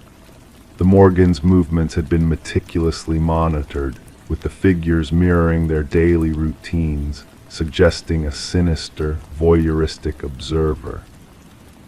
A concealed basement entrance behind a pantry wall unveiled a secret living space, indicating someone had been dwelling beneath the family's feet long before their arrival. Clues pointed to the previous owners, an elderly couple who had passed away, leaving their son, Martin Wells, to oversee the estate. Unraveling the twisted web, investigators delved into Wells' hidden world. Digital forensics traced the surveillance data to Wells' apartment, a trove of obsession and control. Walls adorned with photos of the Morgan family and others, journals detailing intimate details, and a workshop with unfinished dollhouses representing various homes. Martin Wells, consumed by possessive delusion, explained his actions with a disturbing calm, claiming ownership over the properties and occupants he spied on. His fixation led to charges of stalking, invasion of privacy, and illegal surveillance, exposing a disturbing breach of trust and safety. The judge, recognizing the profound violation inflicted upon the Morgan family, condemned Wells for his callous manipulation and intrusion into their lives. Rebecca Morgan, forever changed by the ordeal, found solace in a new home, far from the haunting memories. Yet the specter of surveillance lingered, prompting her to rid their new abode of all reminders of the dollhouse. The fear of being watched, of being reduced to a mere pawn in someone's twisted game, haunted her still. The enigma of Martin Wells, the dollhouses, and the violated sanctity of home serve as a chilling reminder of the darkness that can lurk behind closed doors, unseen but ever watchful. Rebecca's vigilance, her fear of unseen eyes, speaks to a lingering unease that time may never fully erase. The dollhouses may be gone, but the scars of their discovery remain etched in her mind, a reminder of a nightmarish intrusion into the realm of the ordinary. Story 13. The moment she crossed the threshold, a whirl of dust danced in the musty air, wrapping the abandoned house in a shroud of forgotten memories. Here time had stood still, frozen in a silent reverie, with peeling walls and furniture cloaked in ghostly sheets. But amidst this eerie stillness, there was a peculiar anomaly that beckoned her curiosity the doors. Each one she opened, each one she ventured through, only led her back to the parlor, trapping her in an endless loop of corridors. The only escape, it seemed, was the way she had come. Yet, as she turned to retrace her steps, the front door had vanished into thin air, leaving her stranded in a labyrinth of mystery. The discovery of Morgan Pierce's lifeless form had transformed the once forgotten Victorian into a chilling crime scene, shrouded in whispers of the past. Detective Sarah Lind stood at the threshold, observing the dim figures of forensic experts flitting through the shadows like phantoms. This house, with its reputation for unsettling compasses and whispered secrets, now held a darkness far deeper than mere urban legends. The initial examination suggests she's been gone for about 3 days, the medical examiner murmured, his words barely breaking the heavy silence. Asphyxiation seems to be the cause of death. Morgan had been found seated in an antique chair in the parlor, her gaze fixed upon the entrance as if awaiting a visitor, her expression serene, hands folded with eerie calm. No signs of struggle marred the scene, no trace of violence. It was a tableau of quiet horror that sent a shiver down even the most seasoned investigators' spines. "Who stumbled upon the body?" Lind inquired, her voice low and measured as she pored over her notes. "A real estate agent showing the property to prospective buyers," her partner replied. They entered, caught sight of her figure, mistaking her for a trespasser until they drew closer. The house had stood vacant since the passing of its previous owner, Eleanor Blackwood, nearly half a decade ago. Legal disputes had left it in a state of abandonment, unwanted and disregarded, save for the occasional intruder seeking thrills in its haunted halls. Morgan Pierce, a young scholar of 26, had been delving into the mysteries of architectural anomalies for her thesis. Known for her meticulous nature and insatiable curiosity about spaces that defied logic, the lure of the enigmatic Victorian had proven irresistible to her. Her roommate reported her missing 2 days ago, Lind noted, piecing together the fragments of Morgan's final days. Morgan spoke of visiting the house where wanderers vanish for her research. A trail of evidence unveiled Morgan's repeated visits to the house in the weeks leading up to her demise. Her journal entries chronicled eerie echoes, chilling drafts, and doors that led to ever-shifting rooms each time she ventured through. In her last entry, she spoke of bringing specialized equipment to capture what she termed spatial aberrations. Yet this equipment remained conspicuously absent from the scene of her final chapter. The autopsy unearthed a startling revelation, a minute presence of a rare alkaloid in Morgan's system, sourced from a plant used in ancient shamanic rituals.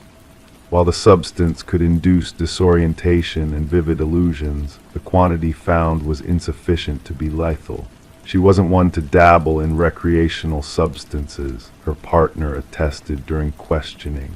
Morgan was meticulous in her methods. She wouldn't have jeopardized her senses intentionally. Through digital sleuthing, fragments of deleted conversations on Morgan's phone emerged dialogues with a kindred spirit who shared her fascination with the house, someone who claimed to grasp its enigmatic essence. These exchanges grew increasingly intimate and cryptic, hinting at hidden truths long veiled from the world. "The house retains its memories," one message whispered. "It yearns for a witness." The trail of investigation led Lind and her team to Adam Reeves, an architectural historian entwined in Morgan's research pursuits. His expertise in rare spatial phenomena had captivated Morgan's attention, evolving their professional discourse into a bond that transcended mere academic interest. When questioned, Reeves bore the weight of grief visibly etched upon his features. "The house harbors a legacy," he confessed. Its original architect wove illusions and distortions into its very fabric. Morgan believed there was more to it, something beyond mere trickery of perception. However, Reeves possessed a solid alibi for the presumed time of Morgan's passing, captured on security footage delivering a lecture at a distant university symposium. A breakthrough emerged from an unexpected source, Eleanor Blackwood's grandson, now residing overseas. Contacted by the investigators, he unraveled a family secret buried deep within the annals of time. My grandmother was not the sole Blackwood to meet their end in that house, he divulged. Others followed. Always discovered in the parlor, always at peace. The family referred to it as the beckoning. He unveiled journals spanning decades, chronicling deaths initially attributed to natural causes like strokes or heart failures. A pattern emerged: those who lingered within the house's confines eventually succumbed to what the family euphemistically named the allure. A secondary sweep of the premises unveiled a hidden compartment concealed behind the parlor's hearth. Within its depths lay Morgan's missing apparatus and a cache of relics from diverse indigenous cultures, meticulously arrayed in a precise geometric formation. At its heart rested a weathered figurine, its ancient visage smoothed by the passage of countless hands. Analysis identified the figurine as a representation of a deity associated with liminal realms, the thresholds between worlds. Traces of the alkaloid matching Morgan's toxicology were detected on these artifacts. The narrative took a chilling turn as forensic scrutiny of the house's dust patterns indicated a presence beyond Morgan at the time of her departure. Partial fingerprints, foreign to Morgan's or any known visitors, adorned the doorknobs throughout the labyrinthine dwelling. 3 weeks into the inquiry, Adam Reeves was discovered in his residence, mirroring Morgan's pose in death, bearing the same alkaloid in his system. Clutched in his grasp was a key that defied recognition within his abode, but slotted seamlessly into the clandestine recesses of the Victorian. In his parting missive, addressed to himself as if etching a testimony for posterity, Reeves inscribed, "The house doesn't ensnare you physically, it ensnares your perception." Morgan saw through the illusions. The doors led where they have always led, but a force compels you to believe you're trapped in a cycle. Once you grasp the verity, you can depart at any time, yet by then you no longer desire to. The case lingered in an unresolved limbo, classified as dubious demises under scrutiny. The Victorian, now branded condemned, stood under the vigilant gaze of the authorities, its entry forbidden. Yet whispers persisted of spectral lights flickering within its confines on certain moonlit nights, and of visitors who ventured in but never emerged. Some locals murmured that the house claimed those who unearthed its secrets too fervently. Others pondered whether Morgan and Reeves had unearthed a force ancient and potent, residing within the interstices of conventional reality. The truth remained as elusive as an exit in a house where every portal led back to the genesis of it all. Story 14, the aged apartment exuded a sense of history, its walls holding the secrets of decades gone by. The heating system emitted low groans, the pipes occasionally rattling in a familiar rhythm. It was all part of the building's character, or so she thought, until the night she heard it. A voice, barely audible yet undeniably clear, floated through the vents like a soft breeze. It wasn't the typical sounds of neighbors conversing. It was a whisper, calling out to her, beckoning her closer. Intrigued and slightly unnerved, she leaned in, pressing her ear against the cold metal grate, her heart quickening with each word she heard. A rush of icy air brushed past her cheek, followed by a gentle, almost teasing declaration, "I know you can hear me." Detective Morgan Shaw stood in the dimly lit apartment, a sense of unease settling over her as she focused on the rusted vent cover that had been forcibly removed. The forensics team meticulously combed through the scene, capturing every detail with their cameras. The victim, Alina Reeves, had vanished without a trace, only to be discovered days later when a foul odor permeated the building. What they uncovered within the ventilation system defied logic. She claimed to hear voices through the vents, Officer Patel noted, his voice solemn as he read from his notepad. But the building management dismissed her complaints, attributing them to the old heating system's quirks. Shaw crouched by the vent, observing the deep scratches surrounding it. These marks were not made by any ordinary tool. They seemed desperate, as if someone had frantically tried to escape from within. The realization sent a chill down her spine. Alina Reeves, a beloved kindergarten teacher known for her kindness and green thumb, had exhibited signs of paranoia before her disappearance. Her students had crafted cards for her, her absence weighing heavy on their young hearts. Her sister, the one who reported her missing, recounted Alina's increasing fear of being watched and spoken to through the vents in her apartment. Initially dismissed as stress-induced delusions, these claims now took on a haunting significance. As Shaw surveyed the apartment, subtle details caught her attention: the neatly made bed, the forgotten coffee mug in the sink, the chair positioned strategically beneath the vent, as though someone had been listening intently. The forensic analysis uncovered unsettling clues. Fibers matching Alina's favorite cardigan snagged in the vent, a foreign fingerprint found on the inside of the cover, and most disturbingly, chilling audio recordings retrieved from Alina's phone. Alone in her car, rain pattering against the roof, Shaw listened to the recordings in which Alina's voice trembled, seeking validation from the unseen presence in the vents. Further investigations into the building's history unveiled a disturbing pattern. Previous tenants had abruptly left, citing strange noises and unsettling experiences. One had even suffered from hallucinations of voices emanating from the vents, attributing them to carbon monoxide poisoning, a claim now cast in a new light. The building superintendent, Harold Weber, appeared composed during questioning, deflecting suspicions with casual explanations of building creaks and groans. However, his demeanor shifted when pressed about apartment 4B's occupants, revealing a hidden tension that did not go unnoticed by Shaw.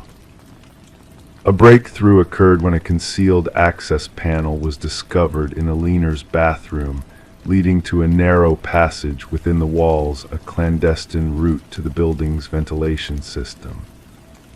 Inside this passageway lay a trove of items, indicating that someone had indeed been living within the walls, observing, waiting, whispering. A search of Weber's apartment uncovered a meticulously organized collection of audio recordings and voyeuristic images, detailing his disturbing obsession with Alina and other tenants.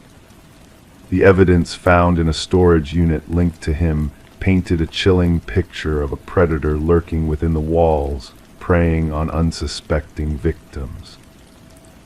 Weber's arrest was met with an eerie calmness, his cryptic words hinting at a deeper connection to the building itself. The truth of Alina's fate emerged through forensic analysis, painting a harrowing picture of her final moments spent lost in the labyrinthine ducts of the building, guided only by the deceptive whispers that promised solace. As the trial unfolded, Weber's façade of sanity crumbled in the face of overwhelming evidence. The jury swiftly rendered a verdict of guilt on all charges, yet Weber's parting words to Shaw echoed with a haunting certainty the whispers would persist, the building itself a silent witness to his malevolent legacy. Today, the once vacant apartment building stands as a testament to a dark chapter in its history. Despite efforts to erase the past with renovations and new ownership, residents still report strange phenomena, whispers in the walls, inexplicable drafts, and eerie echoes that linger in the corridors. The building's aging infrastructure continues to groan and rattle, a reminder of the chilling secrets it guards within its walls. And as night descends, those who listen closely may still hear the faint echoes of a voice that transcends time, a ghostly reminder of a presence that refuses to be silenced. Story 15: The Mystery of the Vanishing Man. The quaint coffee shop had been a sanctuary for him, a place where time seemed to stand still. His presence was as constant as the morning sun, his routine unchanging. The barista recognized his face, a familiar sight amidst the bustling crowd, yet his name remained a mystery to all. Then one fateful day he failed to materialize. Concerned whispers filled the air as the police investigated his usual spot, only to discover a wallet left behind a silent witness to his sudden disappearance.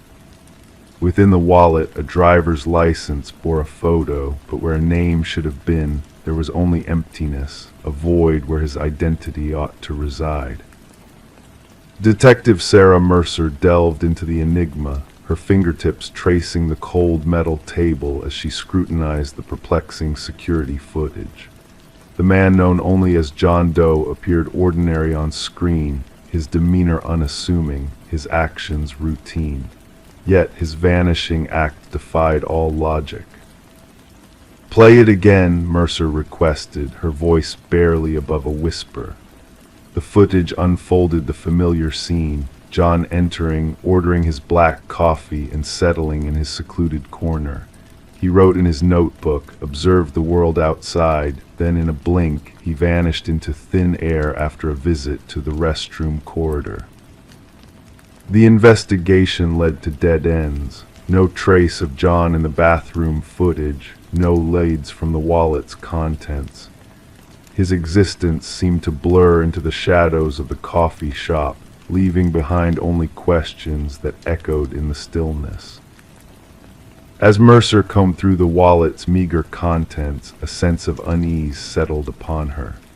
Blank spaces replaced personal details, credit cards devoid of names, a mysterious business card with a ghostly phone number. A call to that number yielded only eerie silence, a whisper of pages turning in the void. The enigmatic barista shed little light on John, his identity shrouded in secrecy. Mercer's inquiries unveiled a solitary figure, always alone, lost in the pages of his enigmatic notebook. Cryptographers struggled to decipher its coded pages, sketches of fantastical buildings adding to the mystery. Days turned into weeks, the case growing colder as the coffee shop's walls held their secrets close. Mercer noticed a flicker in the security footage, a subtle distortion in time that beckoned her to unravel the coffee shop's enigmatic past. A mirror, ancient and ornate, caught her attention, its reflection hinting at hidden truths. The mirror's surface, warm to the touch, concealed a secret alcove filled with identical wallets and a journal chronicling decades of experiments in temporal manipulation and identity transference. The final entry, a warning etched in desperation, hinted at a closing window, a looming threat that whispered of forbidden knowledge. Mercer's world blurred at the edges as she delved deeper into the mysteries that lay beyond. Strange occurrences plagued the coffee shop, echoes of parallel realities bleeding into the present. The elderly physicist Margaret Keller unveiled the truth behind John Doe Daniel Weston, a brilliant mind lost to the depths of quantum mirrors and parallel dimensions. As Mercer pieced together the fragments of Weston's shattered reality, a chilling revelation emerged. The coffee shop stood upon a nexus of realities, a convergence point where the boundaries between worlds blurred and time twisted upon itself. In a moment of revelation, Mercer witnessed the impossible duality of Daniel Weston, two versions of the same man existing in fractured harmony. The shattered mirror bore witness to the experiment's conclusion, a final note warning against the folly of crossing boundaries best left untouched. The case of the vanishing man remained a mystery, a tale whispered in the shadows of a coffee shop long forgotten. Mercer, haunted by the enigma, retreated into solitude, her porch a haven for restless thoughts and frantic scribbles in a notebook mirroring Weston's own. And as the world moved on, the fragment of an antique mirror hung on her wall, a silent sentinel to the mysteries that lingered just beyond the edge of perception. Story 16, the real estate listing made no mention of a basement. The blueprints confirmed its absence. Yet beneath the old carpet a hidden door waited. A handle, heavy and rusted, beckoned to be discovered. The family, curious and hesitant, gathered to unveil the mystery. With combined effort they pried the door open. Stale air, thick with the scent of damp earth, greeted them as they descended the steps into darkness. Expecting storage, they found only a solitary chair illuminated by a swaying light bulb, and on the wall a chilling display of photographs of them. The Mercer family's new suburban abode exuded a sense of history, embraced by winter's early darkness and bare trees standing sentinel against the cold sky. The two-story house, with its worn siding and creaking floors, whispered tales of the past to the unsuspecting family. Little did they know the depth of history entwined within its walls, poised to collide with their present in a chilling manner. Detective Sarah Connors arrived at the scene with her partner, the crime scene unit already at work securing the area with fluttering yellow tape. Mrs. Mercer's trembling voice had alerted them to the hidden chamber beneath their living space. Connors, methodical and focused, directed the team to document every detail before further exploration. Gloved hands and camera flashes brought the eerie basement into view. The wooden steps groaned underfoot as they delved deeper. The compact space was stark, its concrete walls painted a dull gray. In the center, a lone chair stood anchored to the floor, under the harsh glare of a swinging bulb casting eerie shadows. Yet it was the wall of photographs that seized their attention, 37 snapshots meticulously arranged in a timeline. Examining the timestamps, Connor's partner remarked on the eerie precision, capturing the Mercers in their most private moments. The absence of forced entry puzzled the investigators. No theft, no disturbance, only a cruel invasion of privacy that shattered the family's sense of security. Tracing the house's ownership history unraveled a disturbing pattern. Each previous family had resided briefly, selling at plummeting prices, never acknowledging the existence of a basement. Interviews with past owners unveiled obscured records and redacted details, deepening the mystery.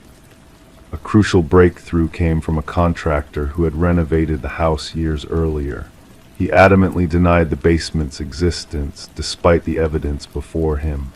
Digging deeper, digital forensics unearthed a haunting trove of images, proof of a voyeur who had watched, documented, and hidden within the very walls. The discovery of audio recordings further exposed the extent of intrusion, revealing a sophisticated surveillance network within the home. Connors, driven by urgency, ordered a thorough search, unearthing hidden monitoring stations and journals detailing intimate observations of the families. The journal's final entry forewarned of the next unsuspecting occupants. Fingerprint matches confirmed the unthinkable Edward Kelvin, the house's elusive architect, had never truly departed. He lurked within secret passages, consumed by his distorted belief of ownership over the families. The manhunt unveiled Kelvin's physical manifestation, an emaciated figure nestled in the house's hidden recesses. His detached demeanor and eerie confessions painted a portrait of a man lost in his delusions, believing himself a guardian rather than an intruder. The Mercer family, like those before them, fled the tainted home, leaving behind their possessions in a rush to escape Kelvin's haunting legacy.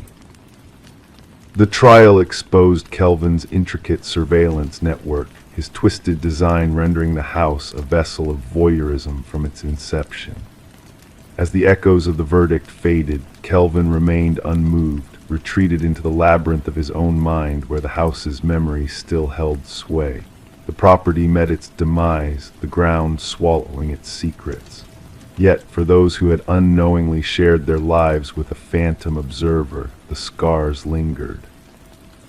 The specter of unseen eyes and unheard whispers haunted their thoughts, questioning the sanctity of their privacy within the walls that had betrayed them.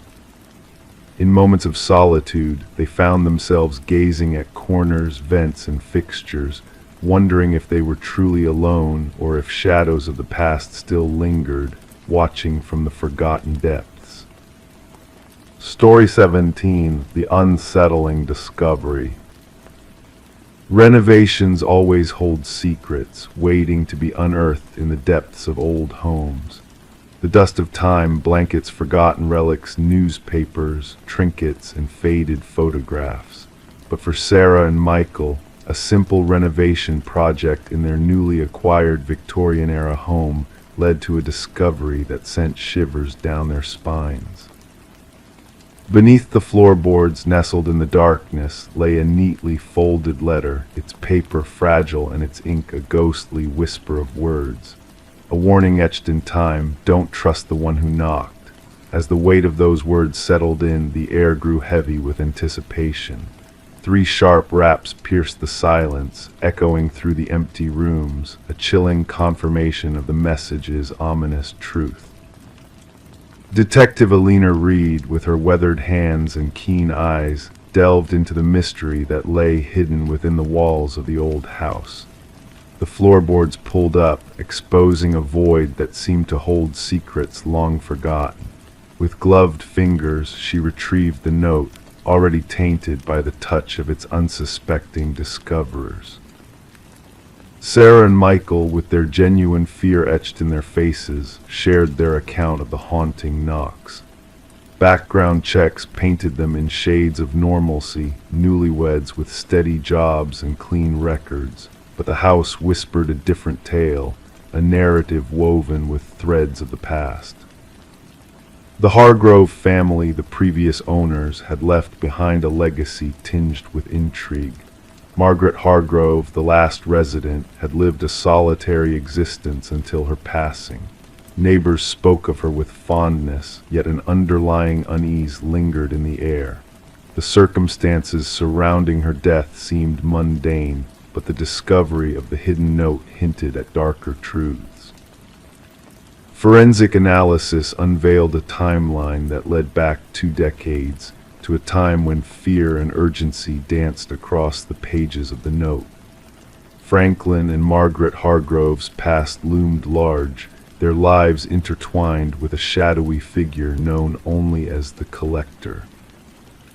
As Reed delved deeper into the tangled web of the Hargroves' history, a chilling tale began to emerge. Franklin, once a respected teacher with a penchant for woodworking, had fallen prey to the clutches of gambling debts. The Collector, Victor Mercer, had come knocking 3 times, each rap a harbinger of impending doom. Margaret, caught in a web of fear and loyalty, had borne witness to a tragedy that had remained hidden for years.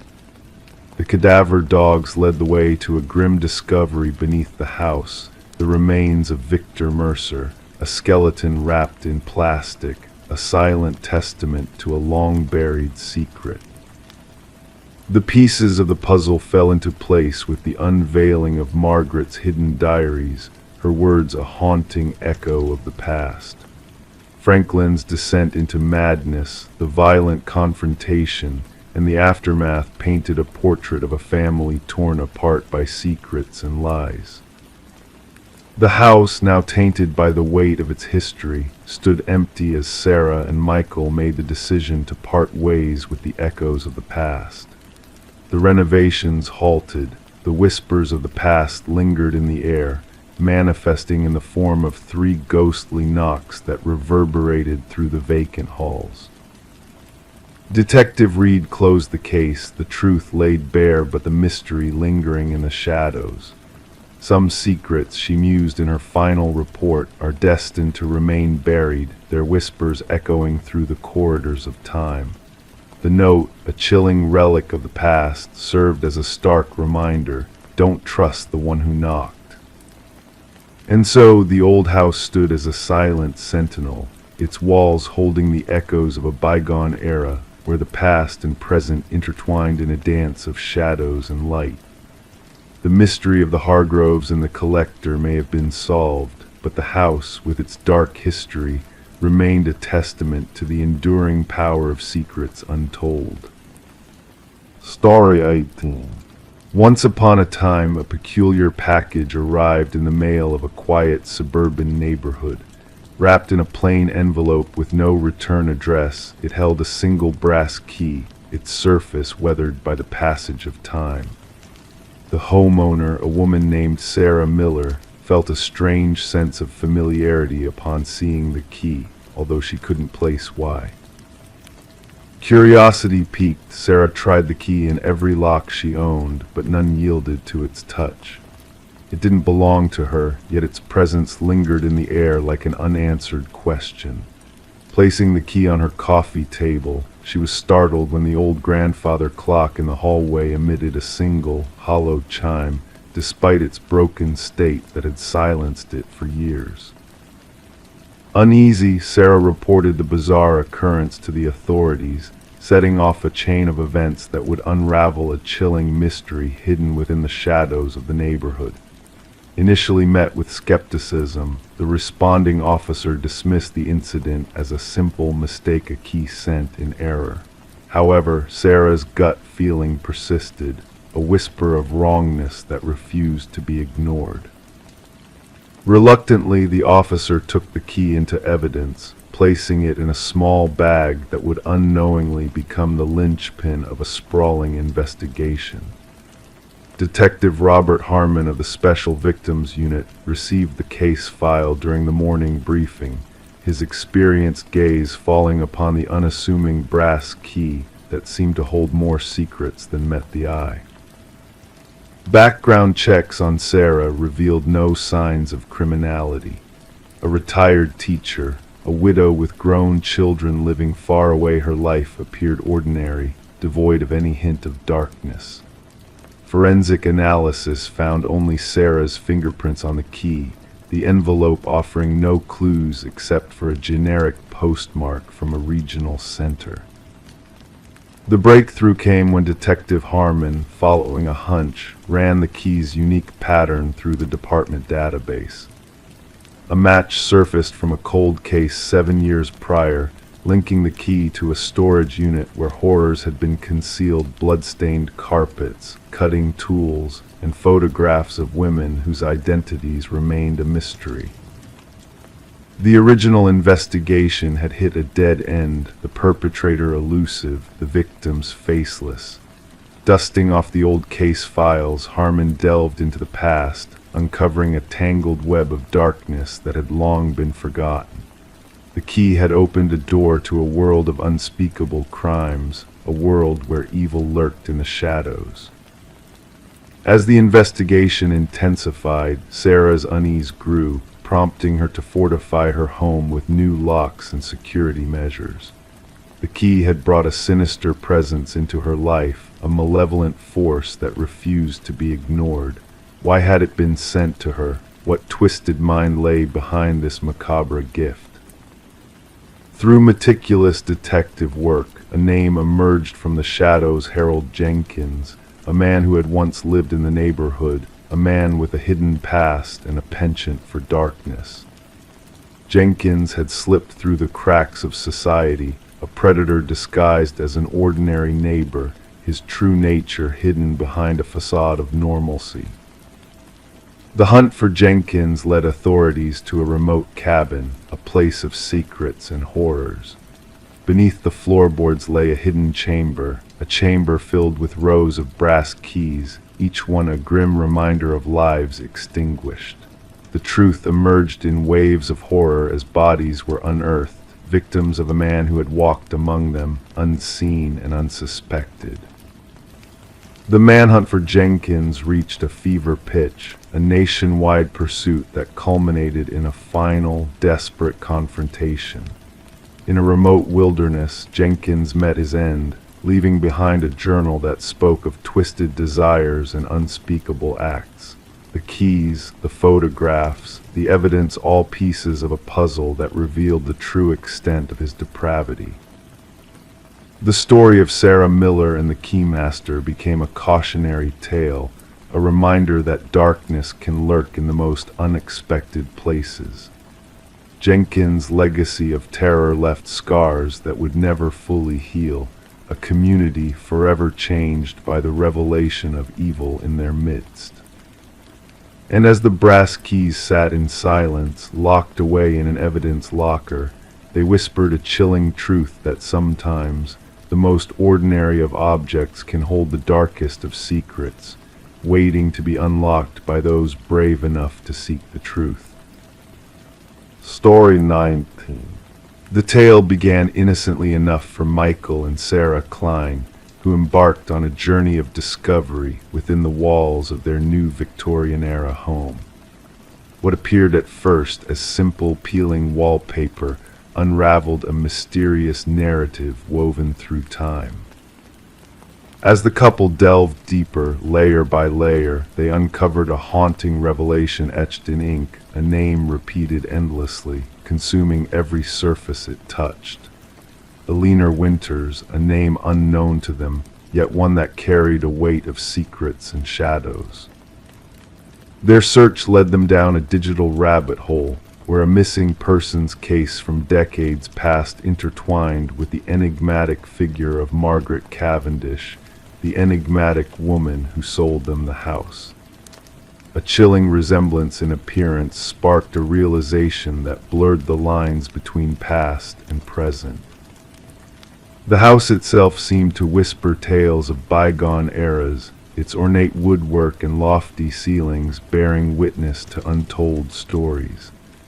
But it was the walls that held the most cryptic secrets, each layer peeled back revealing a fragment of a tragic history long forgotten. In the stillness of night, Michael and Sarah's minds were consumed by the enigma of Eleanor Winters. The missing woman, forever frozen in time, her fate a mystery that refused to be buried. Their quest for answers became an obsession, leading them to uncover a trail of breadcrumbs left by a fractured mind. The truth, when finally unveiled, shattered their illusions of a peaceful abode. Beneath the surface lies a tangled web of identities, where Eleanor and Margaret merged into one, a twisted reflection of a fractured psyche. The walls themselves bore witness to the inner turmoil of a soul torn between reality and delusion. Forensic teams descended upon their home, unearthing long-buried truths that lay dormant beneath their very feet. The garden, once a sanctuary, now held the chilling remnants of a life lost to darkness. Rebecca Eldridge, the elusive figure behind the veil of Margaret Cavendish, stood at the center of the storm, her true self a ghostly specter haunting the corridors of their once beloved home. The final pieces of the puzzle fell into place as the past collided with the present, revealing a tale of betrayal, obsession, and ultimately, a desperate bid for redemption. For Eleanor's family, closure came at a steep cost, 3 decades overdue. And for Michael and Sarah, their dream home transformed into a haunting monument to a tragedy that echoed through time. As the night settled over the quiet neighborhood, the house stood silent, its walls whispering the secrets of the past to those who dared to listen. And in the embrace of darkness, the mysteries of Eleanor Winters and Margaret Cavendish intertwined, forever bound by the threads of fate and memory. Story 20. In the stillness of the night, a wooden plank betrayed its secret as she stepped upon it. The faintest of movements, yet enough to draw her gaze downward. Intrigued, she knelt and trailed her fingertips along the edges, sensing the subtle gap beneath. The floor, once solid, now whispered of hidden depths waiting to be unveiled. With a delicate touch, she lifted the boards, revealing a shadowy, narrow space concealed beneath the foundation of her new abode. At first, only dust and cobwebs met her eyes, but as the darkness yielded to her scrutiny, Shapes emerged from the gloom: an old mattress, a solitary chair, and in the corner, a weathered notebook filled with pages bearing a familiar name, her name, repeated endlessly. Detective Morgan Reed stood silently behind Sarah Coleman, observing the tremor in her fingers as she peered into the abyss below. It wasn't just a hidden room that Sarah had stumbled upon. It was a violation of her sanctuary, an intrusion of malevolence into the sanctuary she had hoped to find in her fresh beginning. "Touch nothing further," Detective Reed's voice, though calm, carried a weight of authority. With a click, her flashlight pierced the darkness, unveiling more of the concealed space. The walls, once shrouded in obscurity, now displayed a chilling collage of surveillance photographs capturing Sarah's every move, her every interaction, her every moment of solitude. A shrine of obsession, meticulously crafted right beneath her unsuspecting feet. Sarah had purchased the quaint cottage from the estate of an elderly recluse named Walter Green, a man who had passed away with no kin to claim his legacy. The property, vacant for months, had beckoned Sarah with promises of charm and renovation. No mention of the hidden chamber lurking beneath the floorboards had tainted the allure of her new home. "I never crossed paths with him, the former owner," Sarah murmured, her voice barely above a whisper. "The neighbors spoke of his reclusive nature. I was assured that access to that basement had long been sealed off. That was what the reports had claimed." As the crime scene investigators descended upon the scene, their tools reverberated against the wooden floors, echoing a solemn cadence. They meticulously documented every detail, preserving evidence and finally extracting the mattress, the chair, and the haunting notebook from the clandestine chamber. Forensic scrutiny revealed a tapestry of fingerprints, all belonging to Walter Green, scattered throughout the hidden enclave. What troubled the investigators most was the timeline they unraveled. Through utility records and dated photographs, they deduced that Walter had been shadowing Sarah for a span of at least 3 years before his demise. He had woven himself into the fabric of her life, a phantom presence she had never perceived. "The fixation often escalates," the department psychologist offered at a briefing. "From mere fascination to ominous design. The concealed chamber suggests a sinister intent, a calculated preparation for something more direct."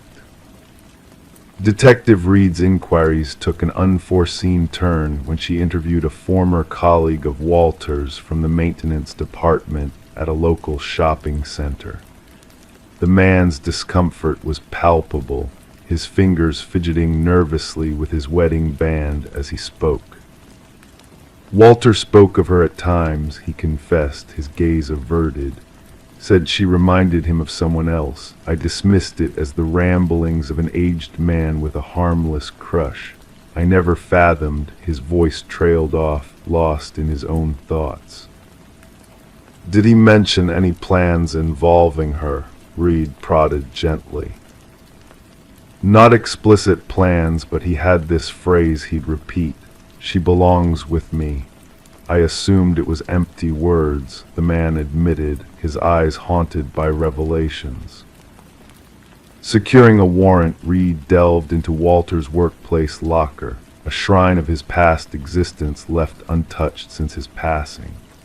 Within its confines, they unearthed a key that defied all locks in Walter's domicile. Tracing its origins, they discovered a storage unit registered in his name. With a grating protest, the metal door of the unit surrendered to their scrutiny, unveiling a tableau that mirrored Sarah's former life, a replica of her possessions, meticulously arranged with eerie precision. A mannequin, its wig mirroring Sarah's own tresses, perched at a desk identical to the one she had once owned. And on the calendar, a date circled in crimson ink, a solitary word etched upon it, together. The investigation laid bare a troubling history. Walter had been institutionalized in his youth, due to an infatuation with a teacher, a fixation diagnosed as erotomania.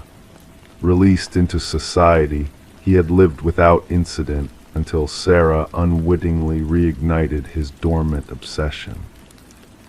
At the precinct, Reed spread out the grim evidence before her colleagues. In his mind, he perished believing in a connection that never existed. To him, they were destined to be united. Could there have been an encounter that ignited this fixation? A fellow detective pondered. Reed's response was a solemn shake of her head. No trace of such an encounter. Sometimes these fixations need but a whisper, a fleeting glance. For a man with his history, that could suffice. Haunted by the revelations, Sarah chose to part ways with the house, unable to reclaim a sense of security within its walls. During the final walkthrough with her realtor, she stood amidst the familiar yet alien surroundings, her arms wrapped around her in a gesture of self-preservation. "I cannot help but wonder what might have unfolded had he not met his end when he did," she confessed softly. "How long would I have resided here, oblivious to his watchful eye, ignorant of the secrets concealed beneath my very feet?" With Walter's demise, the case was officially closed, branded as stalking with intent to abduct, though the abduction itself never transpired. Sarah, now distanced from her former life, altered her routines, heightened her vigilance regarding personal details. Detective Reed, a silent sentinel, cast an occasional glance in her direction, an unspoken acknowledgement of the narrow escape Sarah had endured. The cottage passed into the possession of a young couple, unaware of the shadows that had once haunted its halls. The hidden chamber was sealed, the floorboards replaced, erasing all traces of the sinister past. Life flowed onward, a river undisturbed by the turmoil that had once coursed beneath its surface. But for those privy to the truth, the tale of the room beneath the floor lingered as a spectral reminder, a whisper of unseen perils, of phantoms that elude capture, of souls who narrowly evade their fateful conclusion. Story 21. She gazed into the mirror, clearing the mist that veiled her reflection. Yet as her eyes met her own image, a subtle unease crept in, her face, her attire unchanged, but a disquiet lingered, a sense of something amiss. A flicker caught in her periphery, a motion alien to her own. And when she turned, the reflection remained fixed, watching her intently. Thus began the enigmatic tale of Rebecca Thorne, sparked by a disconcerting moment in her own bathroom. What ensued would bewilder investigators and cast a shadow over the community for years to come. Residing alone in a modest abode within a tranquil suburban enclave, Rebecca was known as meticulous, withdrawn, a woman of solitude who, though distant, maintained a genial rapport with her neighbors. Her occupation as a data analyst for a medium-sized firm delineated her life with routine and exactitude. No hint of her demeanor hinted at her future role as the focal point of a baffling criminal inquiry. The initial peculiarities appeared trivial. Objects subtly shifted within her dwelling, no items missing, just rearranged. A coffee cup displaced, books rearranged, her toothbrush amiss. These anomalies she attributed to fatigue, the consequence of prolonged hours under harsh lights, scrutinizing spreadsheets until her vision blurred. Detective Marion Shaw was first alerted when Rebecca, after enduring weeks of these disturbances, finally sought the aid of authorities. The initial evaluation, no tangible evidence of foul play, a matter potentially suited for mental health services rather than law enforcement. Shaw documented the issue, relegating it to the stack of non-urgent cases. No concrete evidence, Shaw later attested. No signs of forced entry, no missing possessions, just a woman sensing a disturbance within her abode. The pivotal moment arrived with the episode in the bathroom mirror. During her subsequent interaction with law enforcement, Rebecca recounted the eerie encounter in vivid detail, the unsettling movement of her reflection, the persistent sensation of being observed even in solitude. This time she possessed proof, footage captured by a security camera she had installed, aimed at her front entrance. The recording unveiled a revelation that sent shivers down the spines of even the most seasoned officers. The grainy images depicted Rebecca departing for work in the morning, yet 20 minutes later, an identical figure to Rebecca utilized a key to gain entry to her residence. Forensic experts scrutinized the footage for signs of tampering or digital manipulation, finding none. The individual entering mimicked Rebecca flawlessly, from attire to mannerisms, even carrying her distinctive leather bag. However, the time-stamped footage from her workplace security system indicated that Rebecca had already accessed her office building on the opposite side of town. "We are facing a case of doppelgangers," Detective Shaw informed her superior. "Someone who has meticulously studied Ms. Thorne and can replicate her with alarming precision." The investigation deepened. Fingerprints throughout the apartment exclusively matched Rebecca's. No foreign DNA was uncovered. Neighbors reported nothing amiss, merely Rebecca's usual comings and goings. Mrs. Keller, a neighbor, mentioned a peculiar encounter when she greeted Rebecca upon her return one evening, receiving no response, an occurrence she found unusual but not alarming. Rebecca commenced a journal to document the disturbances. Minor alterations within her home multiplied. Unfamiliar food vanished from her fridge. Her computer displayed searches she had not initiated. Most disconcerting were the photographs on her phone, self-portraits resembling her yet taken without her recollection. In some, her countenance appeared subtly awry, the grin overly broad, the gaze too intense.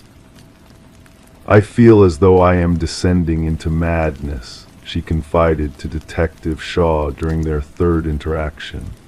"Or perhaps someone is endeavoring to make me believe so." The breakthrough emerged when investigators discerned a pattern within the security footage. The doppelganger only infiltrated when Rebecca departed for specific commitments, therapy sessions, yoga classes, Sunday morning grocery errands, predetermined activities with foreseeable durations. "Someone possesses intimate knowledge of your routine," Shaw elucidated. "This is not random. This is targeted surveillance and infiltration." A forensic psychologist postulated that they were confronting a fixation case, someone fixated on assuming Rebecca's identity, living her life, perchance aiming to supplant her entirely. Though rare, such cases were documented in psychological literature. The culprit typically endured a mental fracture, fixating on a victim who represented something they desired: stability, beauty, success, normalcy. The inquiry narrowed as Rebecca mentioned a former co-worker, Lily Winters, who had been terminated following a surge in erratic conduct. Lily had collaborated closely with Rebecca, often remarking on their resemblances. Post-dismissal, she had dispatched a succession of unsettling emails to Rebecca, one reading, "We could be one and the same. Sometimes I feel more like you than you do." Detective Shaw procured a warrant to search Lily's dwelling. What they uncovered transfigured the case from disconcerting to chilling. One chamber in Lily's abode had been transformed into a shrine-like replica of Rebecca's bedroom. The walls were adorned with photographs, countless images of Rebecca entering her abode, shopping, socializing, all clandestinely captured. A wardrobe housed exact duplicates of Rebecca's garments. Cosmetics mirroring Rebecca's preferred brands rested on a vanity, alongside meticulous notes on her mannerisms, speech cadences, and daily routines. Most incriminating were the practice videos Lily had recorded herself emulating Rebecca's gait, gestures, expressions. The evolution was apparent, initial attempts crude and blatant, subsequent ones nearly indistinguishable from the genuine Rebecca.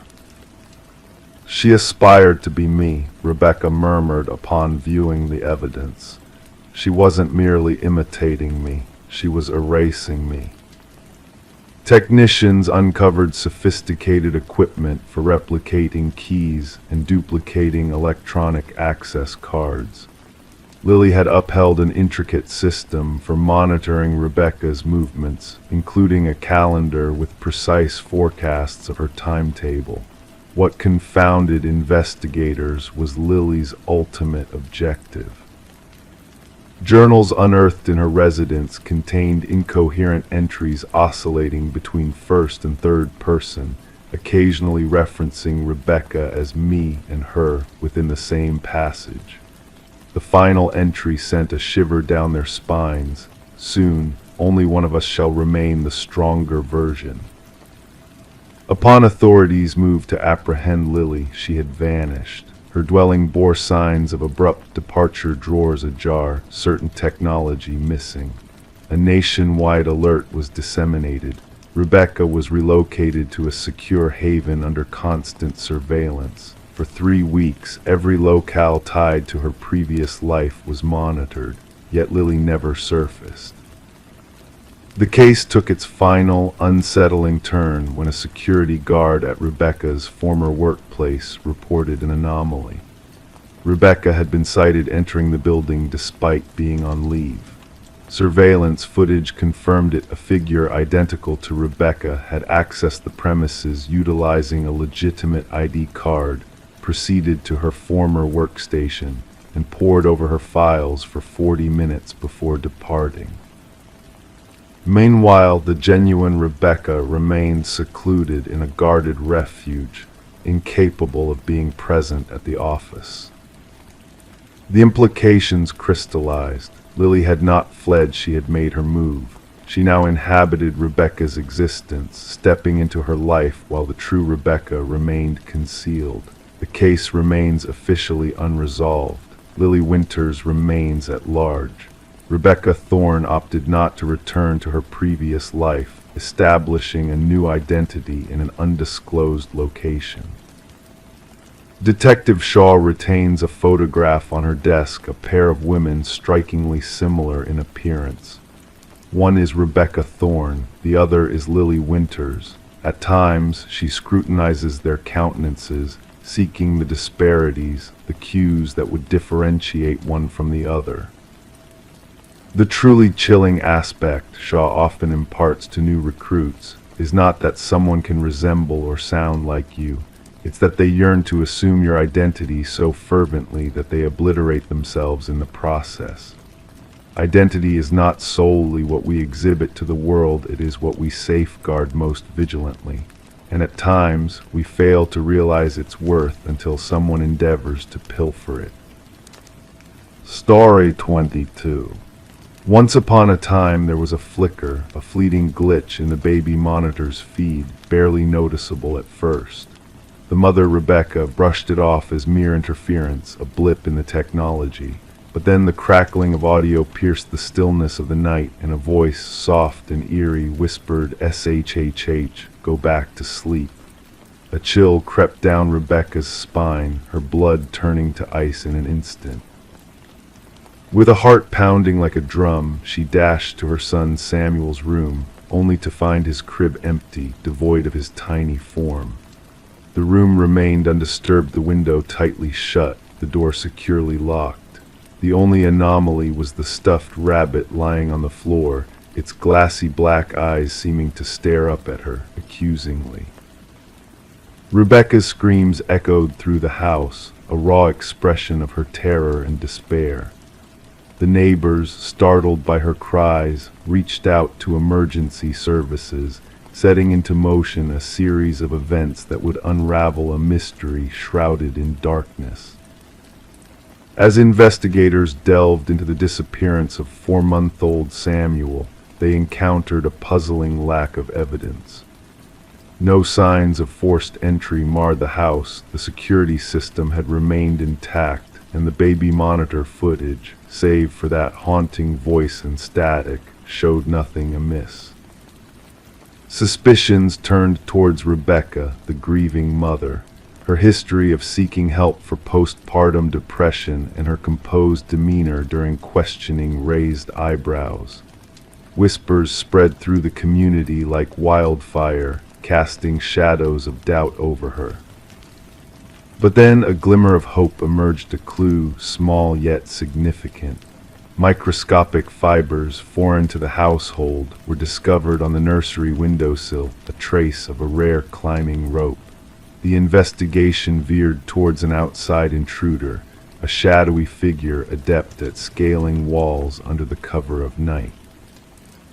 Daniel, Rebecca's husband, returned from his business trip to a storm of accusations. His newfound hobby of rock climbing, the strange calluses on his hands, and a web of financial and phone records painted a damning portrait.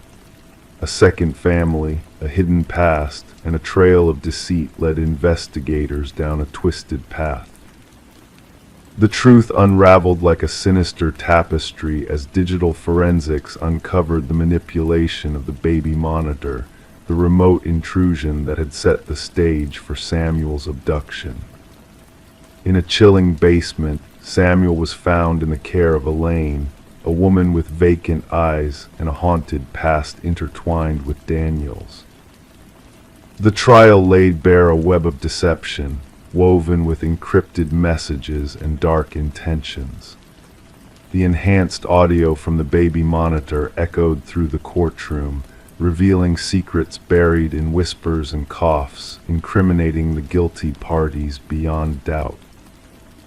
In the end, justice prevailed, but scars remained. Rebecca and Samuel, scarred by loss, sought solace in a new beginning far from the shadows of the past. The baby monitor, a silent witness to the night's events, held the truth within its digital confines, a reminder of the darkness that lurked beneath the surface of a seemingly ordinary night. Story 23. The old Polaroid held secrets within its faded borders, secrets that whispered of a birthday long past. Faces frozen in time, smiles captured in a moment of joy, candles flickering in the soft light, nothing out of the ordinary at first glance. But when the daughter inherited the box of memories, a chilling discovery awaited her.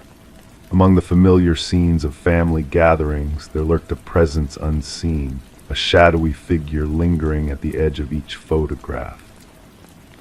Sarah Winters stumbled upon the collection while sorting through her mother's attic after the somber funeral. A simple cardboard box labeled Memories revealed a treasure trove of nostalgia, a glimpse into happier times, or so she thought. However, what she found would unravel the fabric of her reality and lead her down a twisted path of mystery and dread.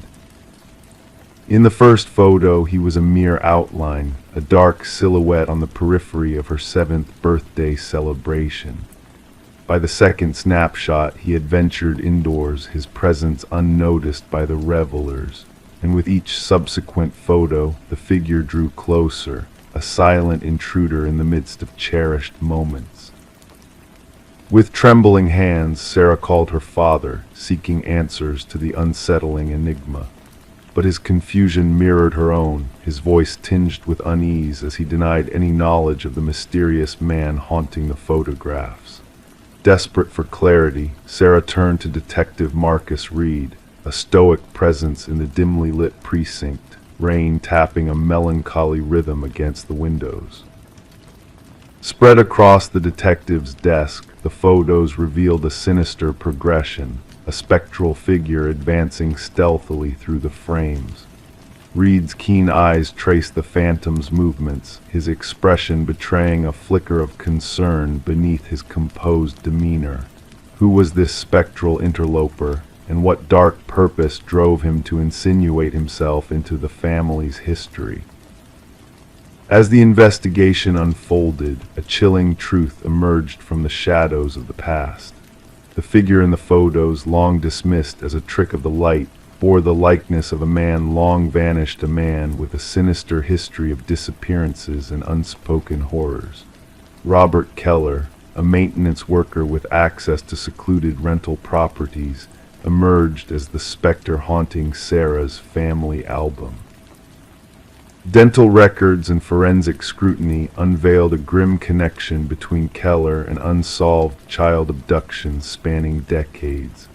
His spectral presence in the photos was no mere coincidence, but a haunting reminder of lives shattered and innocence lost. Each faded image held a clue, a piece of the puzzle that had eluded justice for far too long. With a heavy heart, Sarah confronted the reality that her childhood memories were tainted by the presence of a predator lurking in the shadows. The revelation of Keller's malevolent influence cast a pall over the cherished moments captured in the photographs, turning nostalgia into a chilling reminder of the fragility of innocence. As the authorities unearthed grim relics buried beneath Keller's former residence, the full extent of his depravity came to light. Each item unearthed told a story of loss and sorrow, a testament to the darkness that had haunted the families touched by his malevolence. And in the midst of it all, Sarah sat alone, grappling with the weight of a truth too terrible to comprehend. The final photo, with its flickering candles and frozen smiles, held a macabre secret at its core. The shadowy figure, once a spectral specter in the background, now stood as a symbol of justice, served a reminder that even the darkest secrets can be brought to light, that hidden dangers can be unmasked in the stillness of a captured moment. Sarah returned the photos to their box, each image a piece of a puzzle that would forever haunt her dreams. The hidden figures in the family album had been exposed, their legacy of fear and sorrow laid bare for all to see. And as she closed the lid on the box of memories, she knew that some shadows were never meant to be forgotten, their presence lingering in the quiet spaces between dreams and reality. Story 24. The motel stood as a relic of forgotten times, its worn facade a testament to fleeting stays and transient lives.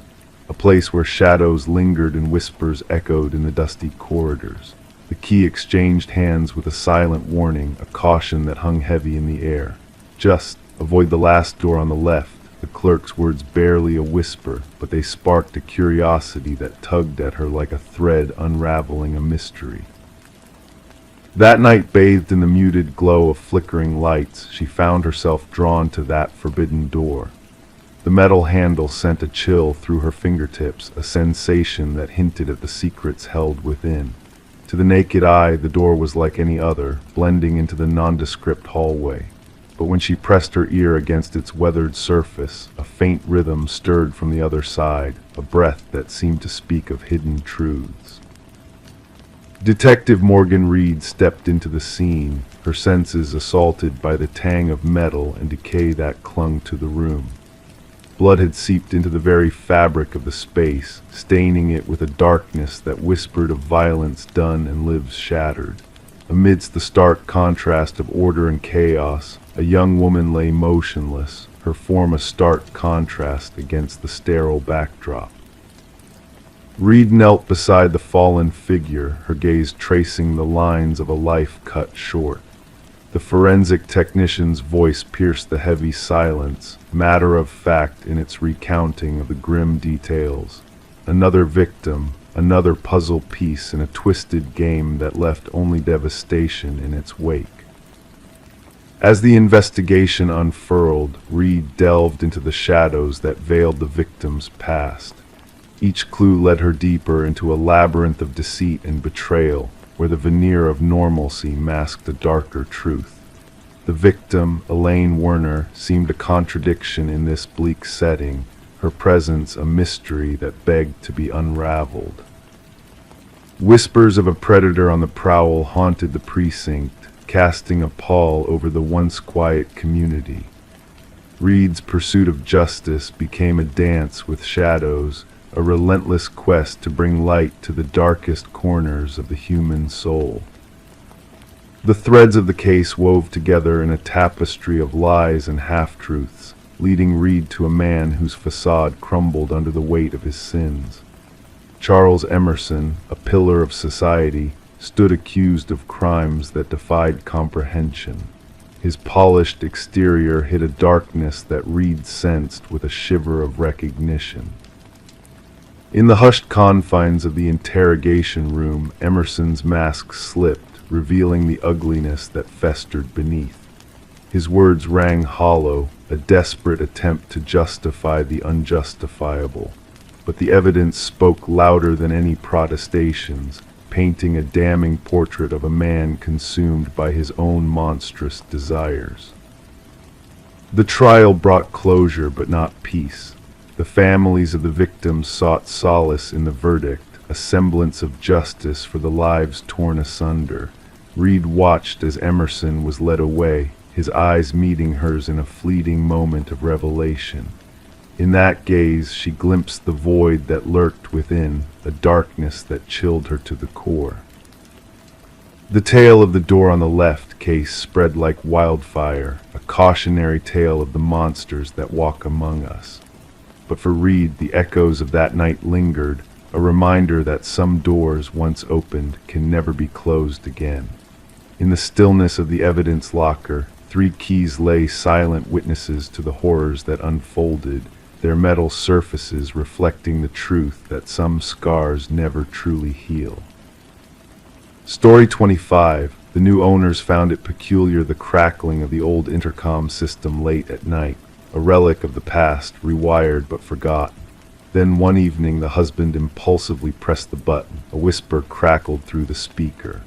"Why have you returned?" Startled, he recoiled, hands trembling. His wife, standing behind him, murmured, "I never uttered those words." The Victorian manor stood amidst ancient oak trees, its worn facade concealing a modern interior. Daniel and Meredith Parker had acquired the property at an unexpectedly low price, despite the realtor's uneasy demeanor during the tour. The intercom system, a vintage feature linking all rooms, had charmed the history-loving couple. Detective Sarah Reeves arrived at the property, gravel crunching beneath her unmarked car's tires. The call had hinted at a possible break-in, but the dispatcher's tone hinted at a deeper tale. Daniel Parker, a tall figure, met her at the door, his pallor visible even in the faint porch light. "It all began with the intercom," he narrated, guiding Detective Reeves through the grand foyer. "First it was just static, then whispers, then complete sentences. My wife thought I was imagining things until she heard it too." In the living room, Meredith sat rigid on an antique sofa, hands gripping a steaming mug left untouched. "We found something hidden behind the wall," she revealed abruptly. Daniel wanted to expand the kitchen pantry, and when he tore down the drywall, her voice faltered. Behind the wall, wrapped in decaying plastic, they had unearthed a small leather-bound journal. Detective Reeves wore gloves and delicately unfolded its fragile pages. The script, elegant yet frantic, belonged to Alina, the supposed former owner. The entries chronicled her mounting suspicion that her husband Vincent planned to harm her. The last entry was 30 years old, Daniel elaborated. After that, silence. The previous owner said they bought it from an elderly man who had moved to a retirement community. Investigations revealed that Vincent and Alina Blackwood had indeed owned the house. Records indicated Vincent sold the house shortly after Alina supposedly left him. No divorce papers, no change of address, no financial activity in Alina's name post the final journal entry. Detective Reeves organized a team to thoroughly search the property. Ground-penetrating radar detected anomalies under the garden shed's concrete foundation. As investigators broke through the aged concrete, the truth emerged in the form of human remains. Forensic analysis confirmed the skeleton belonged to a woman in her 40s, displaying signs of head trauma. A gold wedding band among the remains bore the inscription, "To Alina, my eternal love." The case against Vincent Blackwood swiftly built. Aged and residing in a care facility, he comprehended the charges. His response when faced with the evidence sent shivers down even the seasoned detective's spine. She wouldn't stop talking, Vincent confessed, his tone chillingly composed. Always prattling through that cursed intercom, monitoring me, interrogating me. I disconnected it, but she rewired it herself. Claimed she wanted to always reach me wherever I was in the house. His gaze vacant, he added, I just craved peace. During his admission, Vincent disclosed how he fabricated the story of Elena leaving him, even sending postcards to neighbors from various locations, penned in forged handwriting. He dwelt in the house for years, walking daily over the spot where his wife lay buried. The trial was brief, with Vincent pleading guilty to murder. The judge noted the premeditated nature of the crime and the years of deceit that followed. Daniel and Meredith eventually sold the house, unable to stay after learning its grim past.